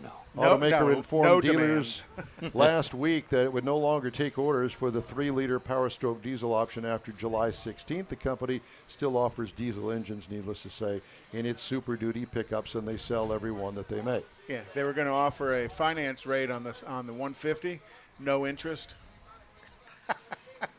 See you, fellas. Thank you.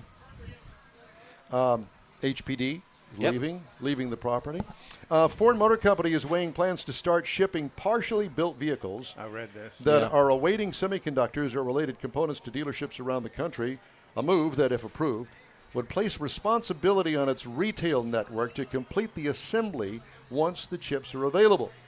Only dealers who would choose to receive the unfinished vehicles would get shipments, and service technicians would be trained on how to install the chips, according to one of the sources of the story. Dealerships would be compensated for slightly less than an hour's worth of labor for each vehicle. I don't know what's entailed. I guess just pull the computer out, open it up, stick the chip in there, and away you go. Probably not a lot of work. Still unclear as whether the dealers would be responsible for the vehicles while they sit on their lots awaiting chips. Ford is considering shifting the strategy, the people said, to ease the glut of unfinished vehicles piling up on company-owned lots And no around space, the country so it can keep assembly plants running.